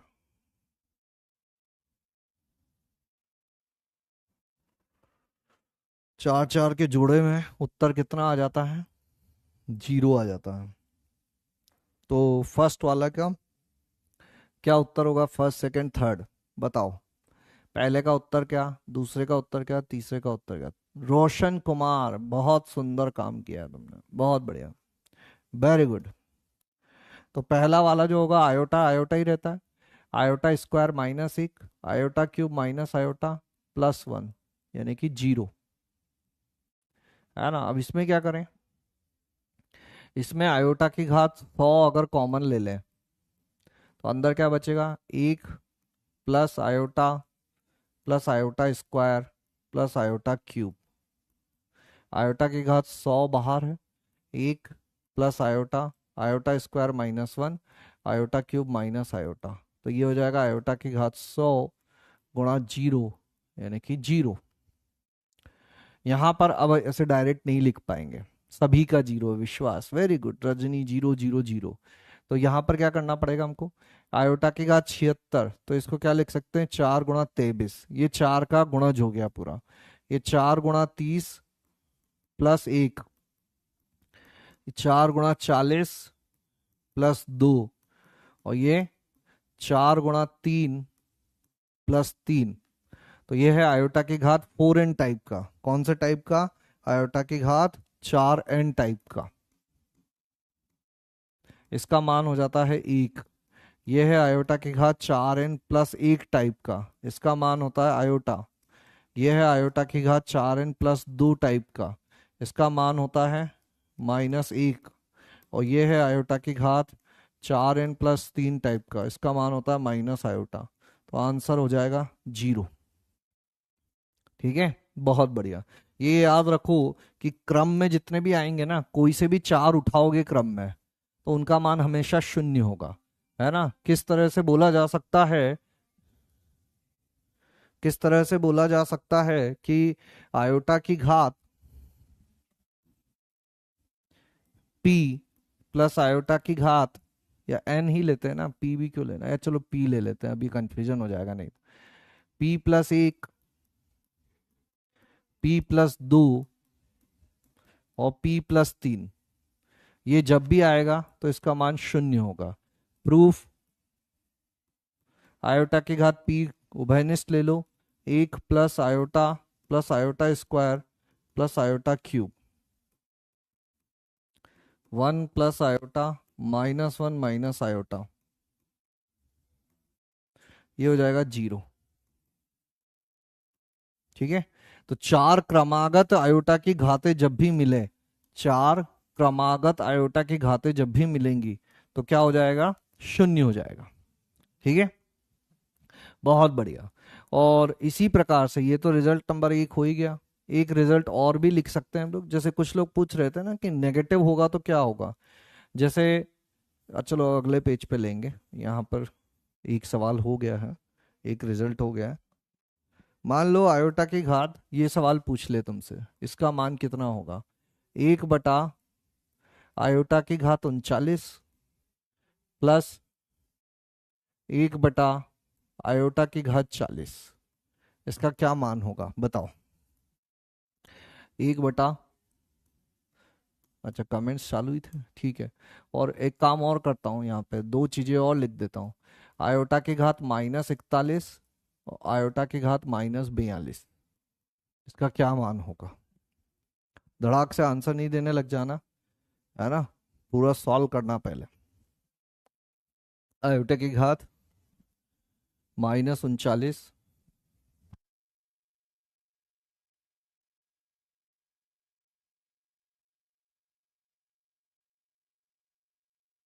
जो लोग जीरो लिख रहे हैं आई होप उन्होंने थोड़ा बहुत सॉल्व किया है, उसी के बाद जीरो लिख रहे हैं वो। जीरो तो हमेशा उत्तर जीरो नहीं आएगा पर, है ना। ये है 1/आयोटा की घात 39।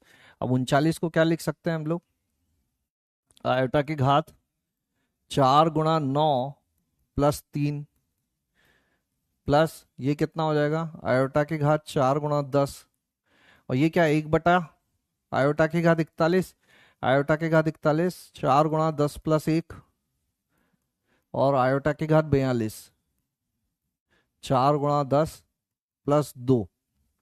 तो बटे में हल कर लेंगे पहले, है ना।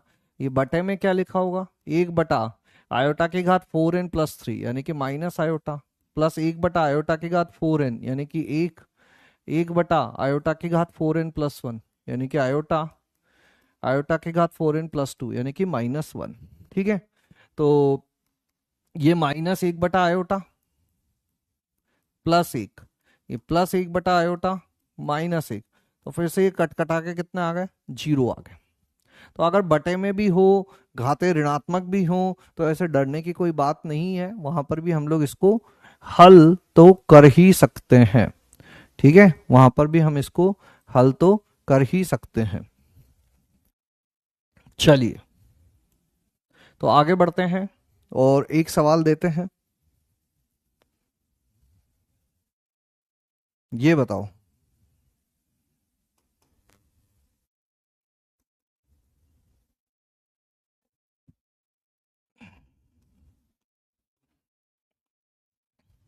n का न्यूनतम मान जिसके लिए यह एक वास्तविक संख्या है।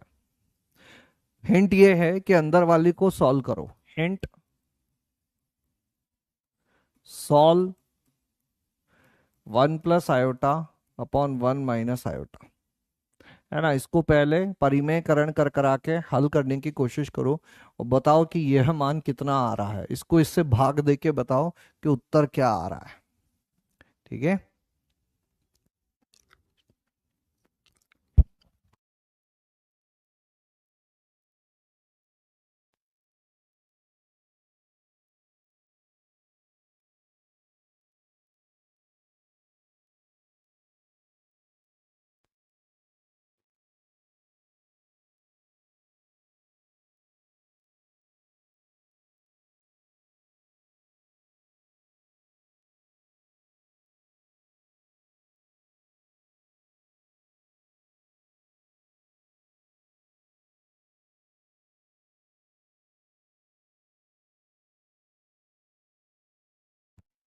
क्या उत्तर आ रहा है?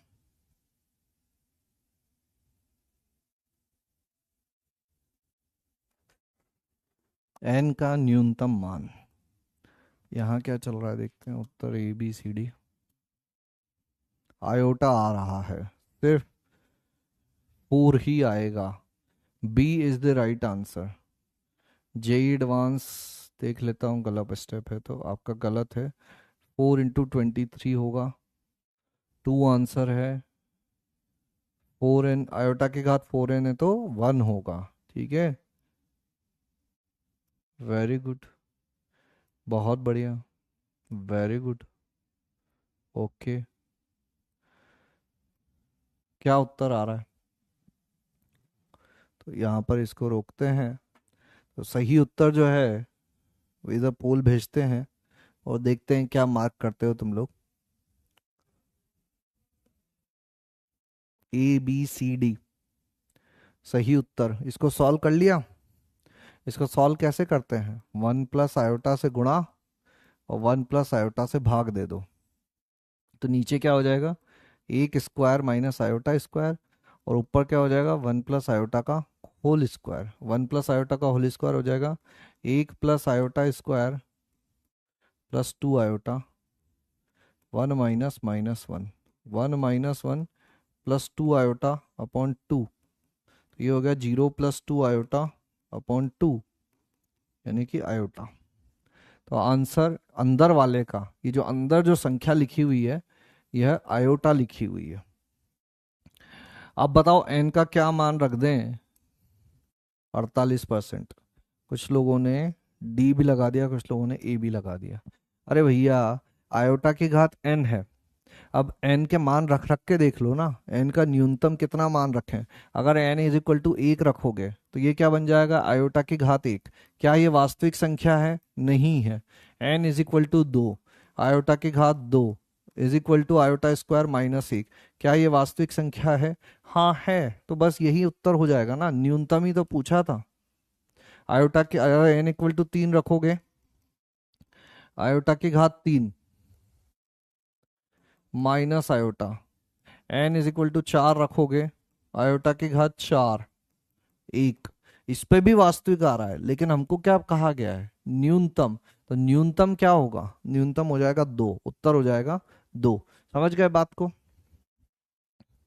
बोलो। तो इस तरह से आयोटा की घातों वाले सवाल कर लिए जाते हैं। ठीक है, अब अगली चीज देखते हैं हम लोग। सम्मिश्र संख्या का वर्गमूल। सम्मिश्र संख्या का वर्गमूल, है ना। तो हमको ये बताना है इस बार कि अगर एक सम्मिश्र संख्या इस रूप में लिखी हुई है a + आयोटा b, तो इसका वर्गमूल क्या होगा, है ना। या इस तरह से लिख सकते हो कि यदि z² = a + आयोटा b, तो z क्या क्या होगा, ये हमको बताना है ना।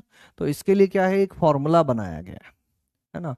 ऐसे तो एक लॉन्ग मेथड भी है, मैं क्वेश्चन में एक लॉन्ग मेथड से भी समझाऊंगा तुमको, लेकिन मैं यही बताऊंगा कि ये फॉर्मूला याद कर लो। नॉट नॉट दिस वन, ये तो होमवर्क वाला सवाल हो गया। चलो इसको लिख ही देते हैं, होमवर्क। ये रहा फॉर्मूला।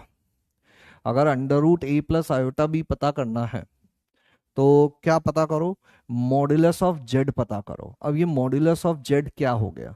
आज तक तो हमने वास्तविक संख्याओं के मॉड्यूलस की बात की थी, पहली बार यहाँ पर एक सम्मिश्र संख्या का मॉड्यूलस आया है। तो सम्मिश्र संख्या का मॉड्यूलस में क्या होता है, जहां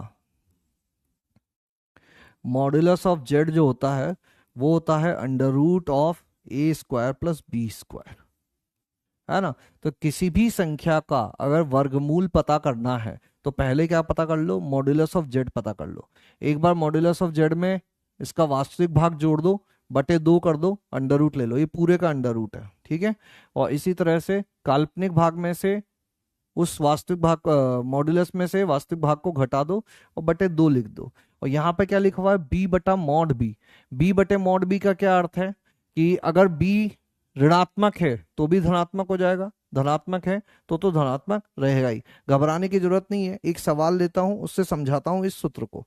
जैसे 7 प्लस 24 आयोटा का वर्गमूल लेना है ना, वो फॉर्मूला पूरा यहाँ मैं समझाने वाला हूं, तो ध्यान से सुनेंगे। कोई भी ये नहीं कहेगा कि भैया ये क्या हो गया, पूरी स्टेप बाय स्टेप चीजें समझाई जा रही है। सबसे पहले देखो क्या दिया हुआ है हमको, z is equal to 7 plus 24 iota, इसका वर्गमूल बताना है तुमको। अब इसका वर्गमूल बताना है तो इसकी तुलना करो पहले a प्लस आयोटा b से। a का मान कितना आ गया 7, b का मान कितना आ गया 24। एक काम पहला ये कर लोगे, तुलना करने का कर ही सकते हो। दूसरी चीज मॉड्यूलस ऑफ जेड पता कर लो। मॉड्यूलस ऑफ जेड मतलब क्या होता है, जेड का मापांक, किसी सम्मिश्र संख्या का मापांक अंडर रूट उसका वास्तविक भाग का वर्ग यानी कि 7 का वर्ग प्लस काल्पनिक भाग का वर्ग यानी कि 24 का वर्ग। ये हो जाएगा 49 प्लस 576 यानी कि 625 और उत्तर हो जाएगा हमारा 25। ये दूसरा काम कर लेना, दोनों चीजें हो गई। अब इसके बाद हम लोग सीधा सीधा वर्गमूल वाले सूत्र पे आ जाएंगे। अगर अंडर रूट 7 प्लस 24 आयोटा चाहिए तो होता है प्लस माइनस, और यहां पर अच्छा आंसर तो लिख ही दिया, अंडर रूट में मापांक ऑफ जेड प्लस ए बटे 2 और प्लस आयोटा टाइम्स बी बटे बी का मापांक अंडर रूट जेड माइनस ए बटे 2। अब इसके मान रखते जाते हैं, plus minus under root z का मान कितना है 25 प्लस वास्तविक भाग कितना है 7 बटे 2 प्लस आयोटा बी का मान कितना है 24 बटे बी का मॉड्यूलस, बी का मापांक 24 अंदर 25 माइनस 7 बटे 2। सॉल्व करते हैं आगे, 25 और 7 32, 32 बटे 2 16, अंडर रूट के अंदर कितना आ गया 32 बटे 2 प्लस आयोटा 24, 24 का मापांक कितना होगा, किसी धनात्मक संख्या का मापांक वही संख्या हो जाती है, तो ये 24 बटे 24 ही हो जाएगा। 25 में से 7 गए तो 18 बटे 2 प्लस माइनस ये कितना हो गया अंडर रूट 16 प्लस माइनस, यहाँ 24 से 24 कैंसिल, बचा कितना 1, और यहाँ अंडर रूट के अंदर कितना आ गया 9 प्लस माइनस 16 का अंडर रूट 4 प्लस आयोटा गुणा इसका अंडर रूट 3, तो प्लस माइनस 4 प्लस 3 आयोटा। ऐसे सूत्र लगा देना है। सूत्र का अर्थ समझ में आ गया। जेड मॉड्यूलस ऑफ जेड क्या है, अंडर रूट वास्तविक भाग का वर्ग प्लस काल्पनिक भाग का वर्ग। ए क्या है वास्तविक भाग है, बी क्या है काल्पनिक भाग है। एक ऋणात्मक वाला भी लेंगे तो अभी समझ में आ जाएगा। देखो कुल मिला के समझना क्या है कि अगर ये बी बटा मॉड बी नहीं लगाना चाहते हो तो बी बटा मॉड बी को हटाने की जगह बी बटा मॉड बी जो होगा ये 1 होगा, इधर थोड़ी जगह लेके लिखते हैं, बी बटा मॉड बी 1 होगा यदि बी धनात्मक है तो, और बी बटा मॉड बी -1 होगा यदि बी ऋणात्मक है तो। ठीक है, ऋणात्मक होगा तो ऊपर ऋणात्मक लिखा होगा, मॉड से धनात्मक आएगा, -1 आ जाएगा। तो जिसको b बटा मॉड बी याद नहीं रखना है वो अंदर ये चीज ध्यान रख सकता है कि अगर b धनात्मक होगा तो बीच में प्लस लगा देना और b ऋणात्मक होगा तो बीच में माइनस लगा देना। लिख दो इसको, और ये फॉर्मूला भी यही है ना।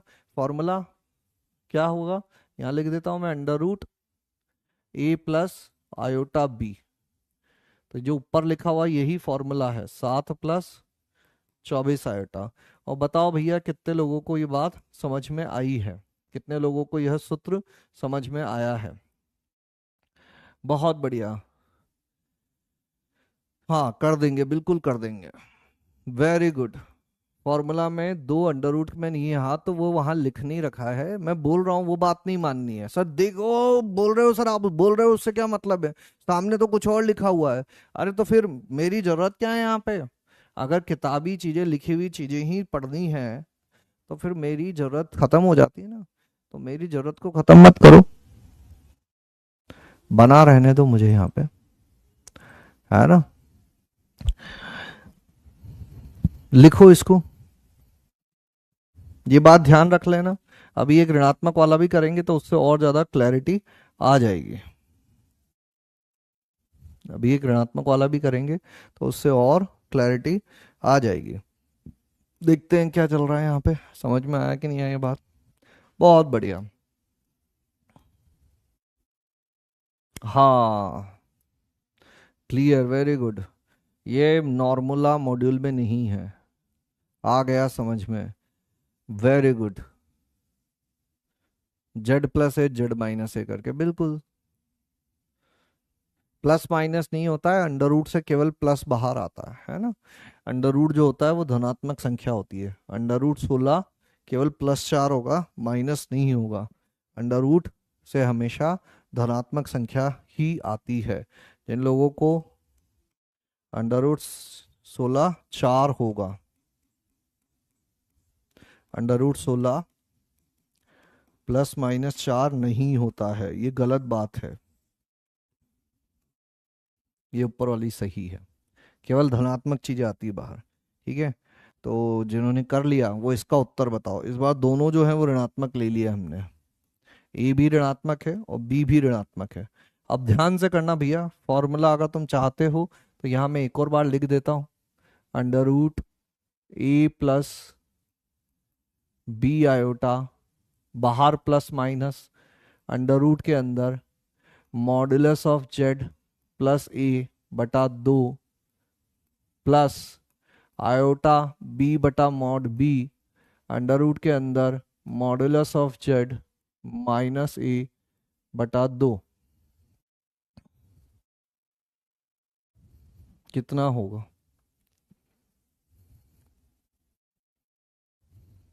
बताओ।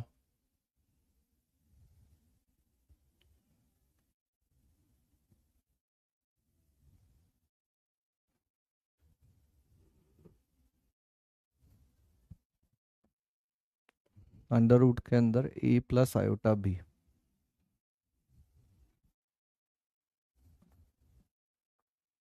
5 4 यहाँ पर भेज देते हैं तुम्हारे पास पोल। कभी वॉल्यूम तेज कभी कम, कभी ज्यादा कभी कम, कभी कहते हो रूट से प्लस माइनस दोनों बाहर आता है। नहीं आता बेटा, ऐसा मैंने कभी नहीं कहा कि रूट से प्लस माइनस बाहर आता है ना। ऐसा मैंने कभी नहीं कहा। दो अंडर रूट में नहीं लेंगे क्या? दो अंडर रूट के अंदर ही है, दो अंडर रूट के अंदर ही है पूरा। पहले इसको अंदर वाले को हल करोगे, फिर उसका अंडर रूट लोगे। ये पूरा अंडर रूट के अंदर ही है। ठीक है, बहुत बढ़िया। ओके। हाँ कैलकुलेशन थोड़ा सा ध्यान रखना पड़ेगा। ये फॉर्मूला कहाँ से आया?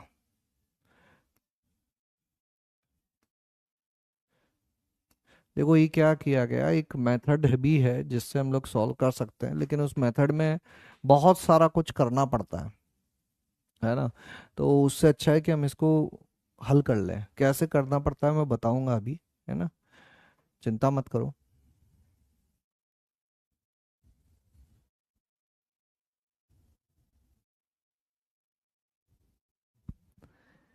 ए plus iota B is equal to plus minus under root modulus, इस टाइप की बातें लिखी हुई है।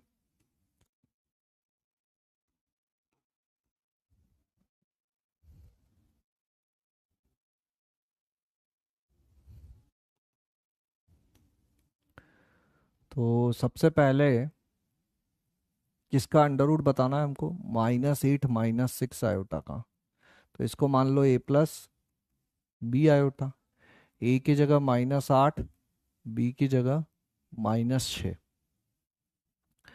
मॉडुलस ऑफ जेड क्या होता है, under root A square plus B square, यानी -8 का वर्ग 64, 6 का वर्ग 36, 100, 10।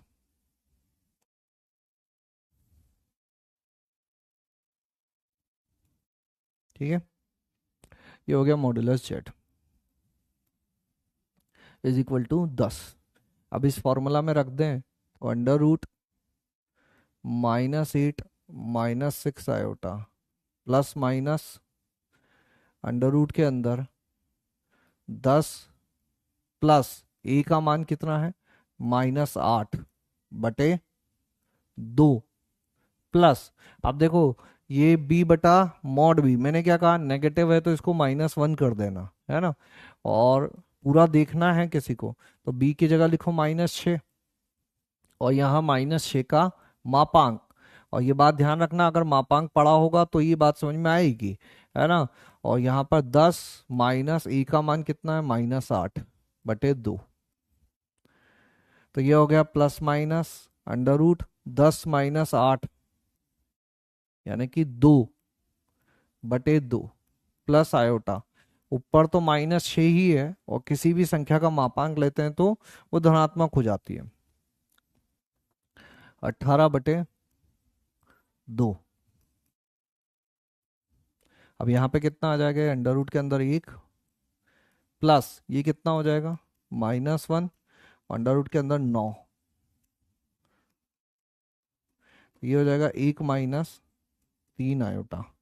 आंसर जो हो जाएगा 1 -3 iota, B is the correct answer, 62%। ठीक है,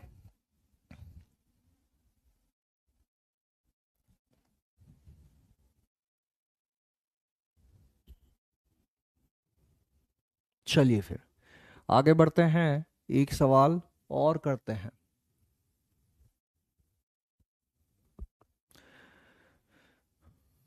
और इस बार मैं दूसरे मेथड से समझाने की कोशिश करता हूँ, जिन लोगों को यह मेथड समझ में आ जाए वो इससे भी कर सकते हैं, है ना। जैसे दिया हुआ है हमको अंडर रूट ऑफ 3 प्लस 4 आयोटा, है ना। तो इसको कैसे किया जाए, तो ये फॉर्मूला वाला मेथड तो है ही तुम्हारे पास। अब ध्यान से सुनना, इसमें केवल सीखने की कोशिश करना। एक दूसरा मेथड बता रहे हैं और ये फॉर्मूला कहाँ से आया उसकी भी बातें कर रहे हैं, है ना। ऐसी बातें कम ही की जाती हैं, तो सुनो। देखो इसको अंडर रूट लेने पर भी एक सम्मिश्र संख्या ही मिलेगी, ऐसा तो है नहीं ना कि कुछ और मिल जाएगा। अगर अभी हमने पिछले दो सवालों में फॉर्मूला से किया तो एक सम्मिश्र संख्या ही मिली, मतलब इसका अंडर रूट लेने पर भी एक सम्मिश्र संख्या ही मिलेगी। अब मान लिया हमने कि इसका अंडर रूट लेने पे जो सम्मिश्र संख्या मिलती है वो x प्लस आयोटा वाई है, तो आप क्या करें, दोनों तरफ वर्ग कर दो, 3 + 4 आयोटा। जिन लोगों को फॉर्मूला याद रखने में दिक्कत है वो लोग इस चीज को ज्यादा अच्छे से समझेंगे, है ना। और जो फॉर्मूला याद रख सकते हैं, मैं यही कहूंगा कि फॉर्मूला याद रखो, है ना। चलो यहाँ पे इसका वर्ग करें तो x का वर्ग प्लस आयोटा y का वर्ग प्लस 2 गुणा x गुणा iota y, A square plus B square plus 2ab। इधर क्या लिखा हुआ है, 3 + 4 आयोटा, है ना। और ये कितना बन जाएगा, एक्स स्क्वायर और आयोटा का वर्ग यानी कि माइनस, और ये कितना हो गया, आयोटा बाहर लिख लें तो 2xy, यानी कि x square minus y square इसका वास्तविक भाग हो गया और 2xy इसका काल्पनिक भाग हो गया। अच्छा एक बात ध्यान रखना, यहीं शुरू में मैं लिख देता हूँ कि ये x प्लस आयोटा वाई जो होता है, इसमें ये x और y ये दोनों कैसी चीजें होती है, वास्तविक संख्या होती है, क्योंकि x क्या है वास्तविक भाग है, y क्या है काल्पनिक भाग है। इनके अंदर आयोटा नहीं होता है, आयोटा बाहर ही होता है ना। अब यहाँ पर आ गए फिर से, तो ये तो वैसे ही सवाल हो गया जैसे हम लोग करते आ रहे थे। इसकी तुलना कर दो, वास्तविक भाग की तुलना करोगे वास्तविक भाग की तुलना करोगे तो कितना हो जाएगा? 3 बराबर x square minus y square. और काल्पनिक भाग की तुलना करोगे तो कितना आ जाएगा? 4 बराबर 2xy। अब दो समीकरण है, दो अननोन है, बड़ी आसानी से हल हो सकता है ना? तो ऐसा करो, इतना लिख लो और हल करने की कोशिश करो और बताओ एक्स और वाई के मान क्या आ रहे हैं। दो समीकरण, दो अननोन को हल करना तुमको आता ही है। यहां से 2 इज इक्वल टू क्या हो जाएगा? X Y. तो y की जगह क्या लिख सकते हो? 2/x। इस y की जगह 2/x इस समीकरण में ले जाकर लिख दो। तो 3 is equal to x square minus y square. y की जगह क्या लिख दो? 2/x। तो ये हो गया 3 x square minus 4/x square. लघुत्तम ले लिया जाए, x की घात 4 माइनस 4/x स्क्वायर। इसको गुणा कर दिया जाए। अब समझ गए ना क्यों मैं बोल रहा हूँ कि फॉर्मूला याद रखना ज्यादा अच्छी बात है? इतनी कैलकुलेशन करनी पड़ेगी। यहां से क्या क्या गुणनखंड हो जाएंगे? X square minus 1, x square minus 4 और एक्स स्क्वायर प्लस 1। अब देखो, या तो एक्स स्क्वायर माइनस 4 जीरो हो जाए या फिर एक्स स्क्वायर प्लस 1 जीरो हो जाए। तो ये वाला तो हो नहीं सकता। क्यों? क्योंकि x कैसी संख्या आनी चाहिए? वास्तविक संख्या आनी चाहिए। यहां से क्या बचा? X square is equal to 4। तो x is equal to plus minus 2। तो x के दो मान आ रहे हैं। जब x इज इक्वल टू 2 लोगे तो y कितना है? y is equal to 2/x, यानी कि 1 हो जाएगा। तो 2, 1। जब x इज इक्वल टू -2 लोगे तो 2/x, यानी कि 2/-2, यानी कि -1। तो ये अंडर रूट 3 + 4 आयोटा क्या था? x plus iota y. तो यहाँ दो मान आ गए हैं, एक, दो और एक, और एक -2 और 1। तो जब x का मान 2 और 1 लोगे तो ये हो जाएगा 2 प्लस आयोटा या -2 माइनस आयोटा। बताओ, क्या यही उत्तर आ रहे थे? ये बात समझ में आई है कि नहीं आई है? कैसे ये फॉर्मूला का जन्म हुआ, समझ गए? व्यापक रूप में यहाँ a प्लस आयोटा बी लिखकर ही इस पूरे को हल किया गया, वहां से वो फॉर्मूला आया। तो जहां से ये फॉर्मूला आया उसको आने दो, उससे हमको कोई फर्क नहीं पड़ता कि ये फॉर्मूला कहाँ से आया। हमें ये फर्क पड़ता है कि फॉर्मूला में क्या चीज है और क्या हमें ये फॉर्मूला लगाना आया या नहीं आया। ठीक है? तो जिनको फॉर्मूला याद नहीं रखना है उनको ये कैलकुलेशन करनी पड़ेगी हर सवाल में। तो मेरे हिसाब से जो है वो फॉर्मूला याद रख लोगे तो ही ज्यादा बढ़िया काम हो जाएगा। ठीक है? चलो फिर, बहुत बढ़िया, मजे ही मजे। आगे बढ़ते हैं और देखते हैं कि और क्या क्या यूज हो सकते हैं इस अंडर रूट के। तो कितने 7 पॉइंट हो गए थे हमारे। यहाँ पे कुछ होमवर्क दिए जाएंगे, उनको कर लेना। कौन से नंबर का पॉइंट था ये अंडर रूट वाला? 7th नंबर का पॉइंट था। तो अभी ये यहाँ पे ऐसा लिख देते हैं हम लोग।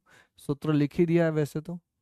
Under root A plus iota B is equal to plus minus under root Z plus A बटे 2 प्लस आयोटा टाइम्स बी बटा mod B under root Z minus ए बटे 2, जहां modulus of Z is equal to under root A square plus B square, और ये Z is equal to A plus iota B. ठीक है? ये हो गई 7वीं बीजगणितीय संक्रिया।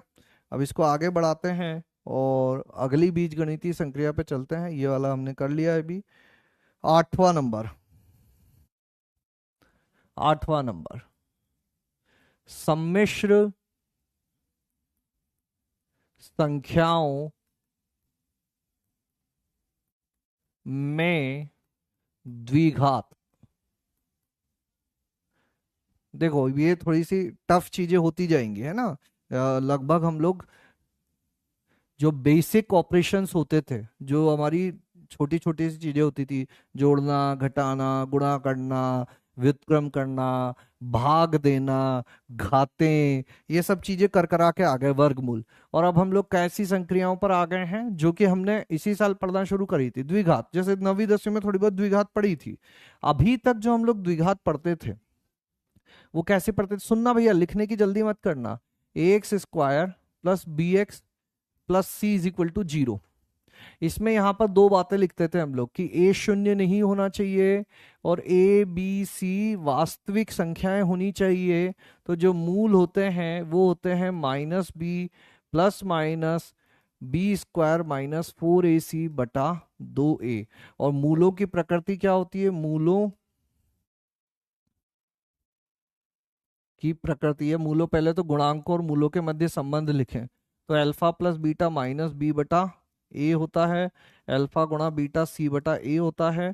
और मूलों की प्रकृति की बात करें, मूलों की प्रकृति तो हमेशा दो मूल होते हैं, या तो दोनों वास्तविक होते हैं या दोनों काल्पनिक होते हैं। दोनों रियल होते हैं या दोनों इमेजनरी होते हैं, या तो दोनों रियल पे और कंडीशन बन सकती है कि बराबर होते हैं, नहीं होते हैं, वो बात की बातें है ना। ऐसे तो फिर अभी द्विघात ही पढ़ने बैठ जाएंगे हम लोग। तो ये कौन सी द्विघात थी, ये वो द्विघात थी जिसको हम पहले से जानते हैं। ये वास्तविक द्विघात थी, है ना। अब हम लोग सम्मिश्र संख्याओं में देखते हैं, सम्मिश्र द्विघात। तो कुछ भी अंतर नहीं आता है ना। क्योंकि मुझे एक बताओ कि इस सूत्र को ये थोड़ी ना फर्क पड़ रहा है कि तुम b की जगह क्या लिख रहे हो। ये सूत्र बना है किसके लिए, ax² plus bx plus c is equal to 0 के लिए। अब a का मान 1 रखो, 2 रखो, -5 रखो, या आयोटा रख दो। आयोटा को जोड़ना भी आ गया, आयोटा का अंडर रूट लेना भी आ गया, आयोटा से भाग देना भी आ गया। तो भैया अगर तुम ए को वास्तविक ना रखकर काल्पनिक भी रख दोगे तो हमको कोई फर्क नहीं पड़ता, वही की वही चीजें यहां पर भी लागू हो जाएंगी। कौन सी की कौन सी चीजें, ये कि इसमें जो वेरिएबल है उसको एक्स की जगह क्या नाम दे देंगे, z, b z, c is equal to 0। इस बार ए अभी भी शून्य नहीं होना चाहिए, क्यों, क्योंकि ए शून्य होगा तो ये द्विघात ही नहीं रहेगी। लेकिन गुणांक जो है, इस बार गुणांक ए बी और सी ये सभी कैसी संख्याएं हो सकती हैं, कॉम्प्लेक्स नंबर, सम्मिश्र संख्याएं हो सकती है। सम्मिश्र संख्याओं का क्या अर्थ हुआ कि आयोटा आ भी सकता है, नहीं भी आ सकता है ना। सम्मिश्र संख्या, सी मतलब सम्मिश्र संख्या।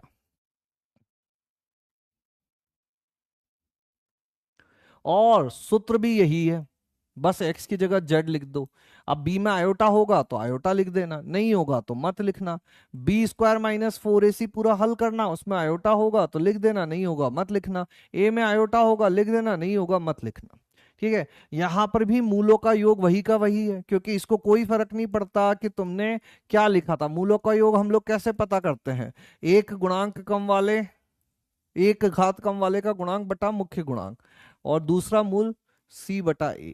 लेकिन मूलों की प्रकृति में थोड़ा सा यहाँ पर चेंज आता है। क्या चेंज आता है कि देखो, पहले तो आयोटा जो आता था वो केवल यहीं से आ सकता था, अंडर रूट के अंदर से ही आयोटा आ सकता था, क्योंकि बाकी सब तो वास्तविक थे। अगर अंडर रूट के अंदर माइनस आ जाए तो आयोटा आता था। मतलब अगर आयोटा आएगा तो अंडर रूट के अंदर से आएगा, तो दोनों मूलों में आयोटा आएगा, है ना। एक बार प्लस के साथ लिखोगे तो भी आयोटा लिखोगे, माइनस के साथ लिखोगे तो भी आयोटा लिखोगे। इसीलिए काल्पनिक मूल हमेशा संयुग्मी होते थे, जोड़े में आते थे। ऐसा नहीं होता था कि एक वास्तविक हो जाए एक काल्पनिक हो जाए। लेकिन इस बार आयोटा भैया बी में भी मौजूद हो सकते हैं, ए में भी मौजूद हो सकते हैं, और यहां से निकल के भी आ सकते हैं। तो जब आयोटा में आयोटा जोड़ा जाएगा या घटाया जाएगा तो हमें यह नहीं पता कि उत्तर में आयोटा मिलेगा या नहीं मिलेगा। तो इस बार ऐसा हो सकता है कि या तो दोनों मूल काल्पनिक आ जाएं, जो मैक्सिमम टाइम होगा, या फिर ऐसा हो सकता है कि एक काल्पनिक आ जाए एक वास्तविक आ जाए, और ऐसा भी हो सकता है कि कुछ ऐसी व्यवस्था बैठ जाए कि आयोटा आयोटा आपस में सारे कैंसिल हो जाए, दोनों मूल वास्तविक भी आ जाए। तो जो आज तक हम लोग चिल्लाते रहते थे कि काल्पनिक मूल हमेशा जोड़े में आते हैं, तो काल्पनिक मूल हमेशा जोड़े में केवल वास्तविक द्विघात के केस में आते हैं। यदि सम्मिश्र द्विघात हो जाए, यानी कि ये गुणांक भी सम्मिश्र संख्याएं हो जाएं, तो हम मूलों की प्रकृति पर किसी प्रकार का कोई कमेंट नहीं कर सकते। दोनों वास्तविक भी हो सकते हैं, दोनों काल्पनिक भी हो सकते हैं, एक वास्तविक एक काल्पनिक भी हो सकता है। लिख लो इस बात को और बताओ कितने बच्चों को यहां तक की चीजों की थोड़ी बहुत हवा लगी। काम वही करना है, एक समीकरण लेके अभी हल भी करेंगे, उससे और अच्छे से समझ में आ जाएगा। लिख लो फटाफट, 2 मिनट का समय है लिखने का, फिर उसके बाद एक सवाल करेंगे। है ना? बहुत बढ़िया।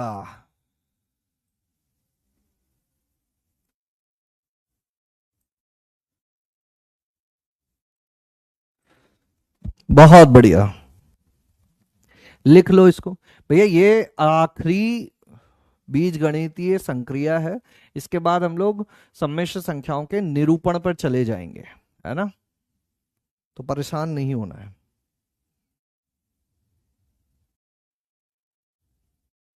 बहुत बढ़िया। रूल नंबर 8 नहीं होगा, क्लियर है? क्या सम त्रिविघात नहीं है? कह सकते हैं, क्योंकि मूलों का योग कभी वास्तविक कभी काल्पनिक हो जाएगा। डीपीपी दे दीजिए, समझ में आ गया। मैथ्स को जब मन करे तब लगाओ, सुबह शाम मैथ्स लगाओ, है ना? मॉड्यूल 4 का लास्ट चैप्टर है। ऐसा बताया जा रहा है कि यह चैप्टर जो है वो मॉड्यूल नंबर 4 में है। किस में है? मॉड्यूल नंबर 4 में है। तो यहाँ इसको रोकते हैं। लिख लिया, बहुत बढ़िया। 90% बालकों को ये बात समझ में आ गई, बहुत अच्छी बात है ये। तो एक सवाल उठाते हैं और उस सवाल को करने की कोशिश करते हैं, जैसे कि यह सवाल है ना? पहले मैं कर रहा हूँ, साथ में देखते जाओ, सुनते जाओ और समझने की कोशिश करो, है ना? लिखने की कोशिश मत करना, सुनना और समझने की कोशिश करना। पहले इसको एक तरफ ले आते हैं, जेड स्क्वायर -3 गुणा 2 आयोटा जेड, और इस तरफ ले आओगे तो ये माइनस वाला हो जाएगा प्लस, और प्लस वाला हो जाएगा माइनस, और ये हो जाएगा शून्य। ठीक है? अब देखो, इसकी तुलना की जाए तो ये है AZ² plus BZ plus C = 0। तो यहाँ Z² का गुणांक क्या है? 1। Z का गुणांक क्या है? -3 गुणा, और C की जगह क्या लिखा हुआ है? 5 - 5 आयोटा। ठीक है? अब हमें क्या बताना है? वो बड़ा सा जो समीकरण लिया दिया गया था हमको, क्या दिया गया था? बड़ा सा समीकरण, ये कहाँ गया? ये रहा। तो ऐसा करते हैं, B² - 4AC जो है ना, वो अलग से कैलकुलेट कर लेते हैं। है तो वो विवेचक ही, विविक्त कर, डिस्क्रिमिनांट। तो B² - 4AC अलग से पता कर लो। तो B² क्या होगा? करो, अब यहां तक का लिख लो और बताओ मुझे कि D का मान कितना आ रहा है। इसका वर्ग -4A और C। तो D कितना हो जाएगा? माइनस माइनस तो प्लस हो जाएगा, -4 अद्धा गुणा कर दोगे तो 20, -20 iota. 9A² plus B² -2AB -20 plus 20 iota. तो D का मान कितना हो जाएगा? 9 प्लस 4 आयोटा² -3 दूना 6, दूनी 12 आयोटा, -20 प्लस 20 आयोटा। तो कितना हो गया? 9 - 4 -12 आयोटा -20 प्लस 20 आयोटा। तो 9 में से 4 गए 5, -15 प्लस 8 आयोटा। डी का जो मान है वो आ गया -15 प्लस 8 आयोटा। ठीक है, क्या यही मान आ रहा है सभी लोगों का? बताओ, क्या यही मान आया है? डी का मान यही आया है क्या सभी का? अब क्या करना है, z is equal to -b plus minus √d। क्या होता है सूत्र में? √d होता है। तो इसका अंडर रूट पता करना पड़ेगा। √Of -15 plus 8 iota. तो क्या सूत्र हो जाएगा? बताओ कैसे पता करेंगे इसका अंडर रूट? यहाँ से एक नया सवाल चालू हो गया कि पहले अंडर रूट ढूंढ के लाओ। तो लाओ भैया, कौन है हमारे सैनिक? अंडर रूट ढूंढ कर लेके आओ। इसका अंडर रूट क्या होगा? फटाफट फटाफट बताओ, इधर उधर की बातें ना करो महाराज, है ना। अंडर रूट का मान बताओ। इसको अगर जेड मान लें हम लोग, ये √a प्लस आयोटा बी, तो ए की जगह लिखा हुआ है -15, बी की जगह 8। इन ए बी को इन ए बी से कंफ्यूजन ना करें, है ना। ये नया सवाल चालू हो गया है साइड में नया सवाल चालू हो गया है। मॉड्यूलस ऑफ जेड √15 का स्क्वायर 225 प्लस 64, 9 8 2 17। ला रहे हो क्या भैया अंडर रूट कैलकुलेट कर रहा है कोई कि नहीं कर रहा है? हम्म। तो क्या हो जाएगा under root of -15 plus 8 iota हो जाएगा, plus minus under root modulus of z यानी कि 17 माइनस 17 प्लस ए का मान कितना है? -15/2 और प्लस आयोटा बी बटा मॉड बी √17 माइनस -15/2। और बी का मान भी रख ही देते हैं, है ना। वैसे तो बी धनात्मक है तो यहाँ पे प्लस ही आएगा। प्लस माइनस 17 में से 15 गए तो 2/2 √1 प्लस आयोटा 17 और 15 32, 32/2 16, 16 से ही आ जाएगा 4, यानी कि ये हो जाएगा 1 प्लस 4 आयोटा। बताओ यही आया क्या? वेरी गुड ऋतिक रंजन, बहुत बढ़िया, 85%। अब इस सूत्र में ले जाकर सारी चीजें रख देनी है। ये हमको मिल गया अंडर रूट डी हमको मिल गया। बहुत बढ़िया, कितनी अच्छी बातें लेकर आए हैं IITian गोपाल, है ना। सब लोग, समीर सक्सेना, बहुत बढ़िया। तो अब क्या करते हैं, इसको नेक्स्ट पेज पे ले लेते हैं। और जेड कितना लिखा है हम लोगों ने? -b plus minus √d/2a। अभी बी, ये इससे कंफ्यूजन मत होना भैया, ये एक अलग से चीज की गई है। इस डब्बे से घबराना नहीं है। ये डब्बे का काम केवल हमें √d का मान देना था। जैसे ही √d का मान मिला हमको, हम फिर से इस डब्बे को भूल गए और यहाँ आ गए। ये वाला b है ना। तो -b कितना हो जाएगा? माइनस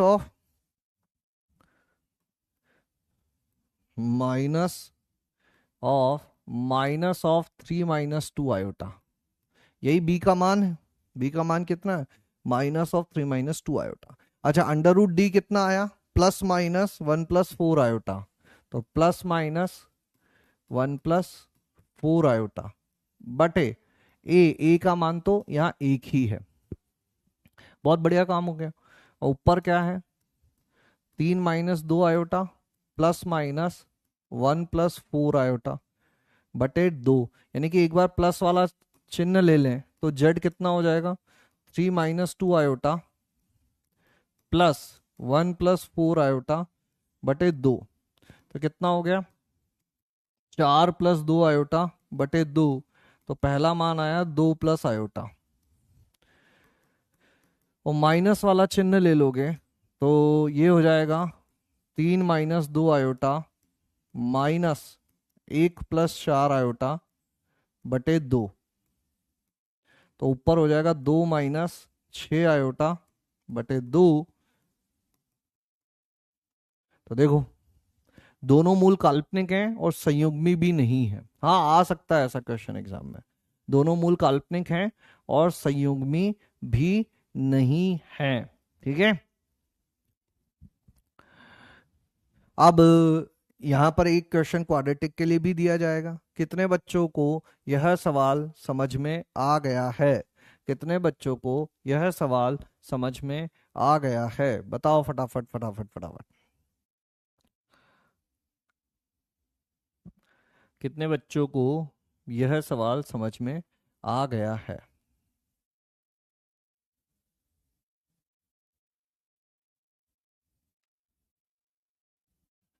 बताओ।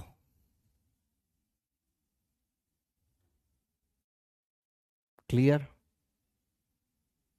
फटाफट फटाफट बताओ भाई।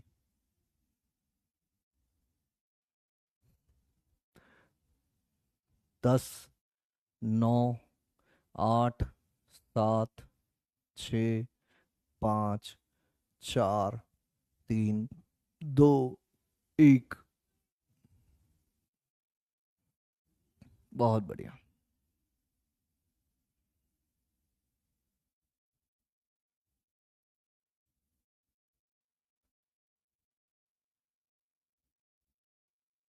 चलिए, तो फिर यहीं पे रोकते हैं आज की क्लास हम लोग। कुछ होमवर्क दिया जाएगा, उसको कर लेना है हम लोग को। क्लास क्वेश्चंस और डीपीपी नंबर 1 कर लेनी है। इतना काम करना है हमको। ठीक है। चलिए, आज के लिए इतना ही। मिलेंगे नेक्स्ट सेशन में नेक्स्ट इंटरेस्टिंग टॉपिक के साथ। कल का जो टॉपिक है वो बहुत ही ज़्यादा इंपॉर्टेंट है, representation of complex number. Complex number को कैसे कैसे प्रदर्शित किया जा सकता है। आगे आने वाली कहानी कल की क्लास पर ही पूरी डिपेंडेंट रहेगी। मापांक क्या होता है, उसके क्या गुणधर्म होते हैं, कोणांक करके एक चीज़ नहीं आएगी, वो सब चीज़ें समझेंगे और कॉम्प्लेक्स नंबर को आगे बढ़ाएंगे। ठीक है। चलिए, आज के लिए इतना ही। मिलेंगे नेक्स्ट सेशन में नेक्स्ट टॉपिक के साथ। तब तक के लिए बाय बाय, धन्यवाद।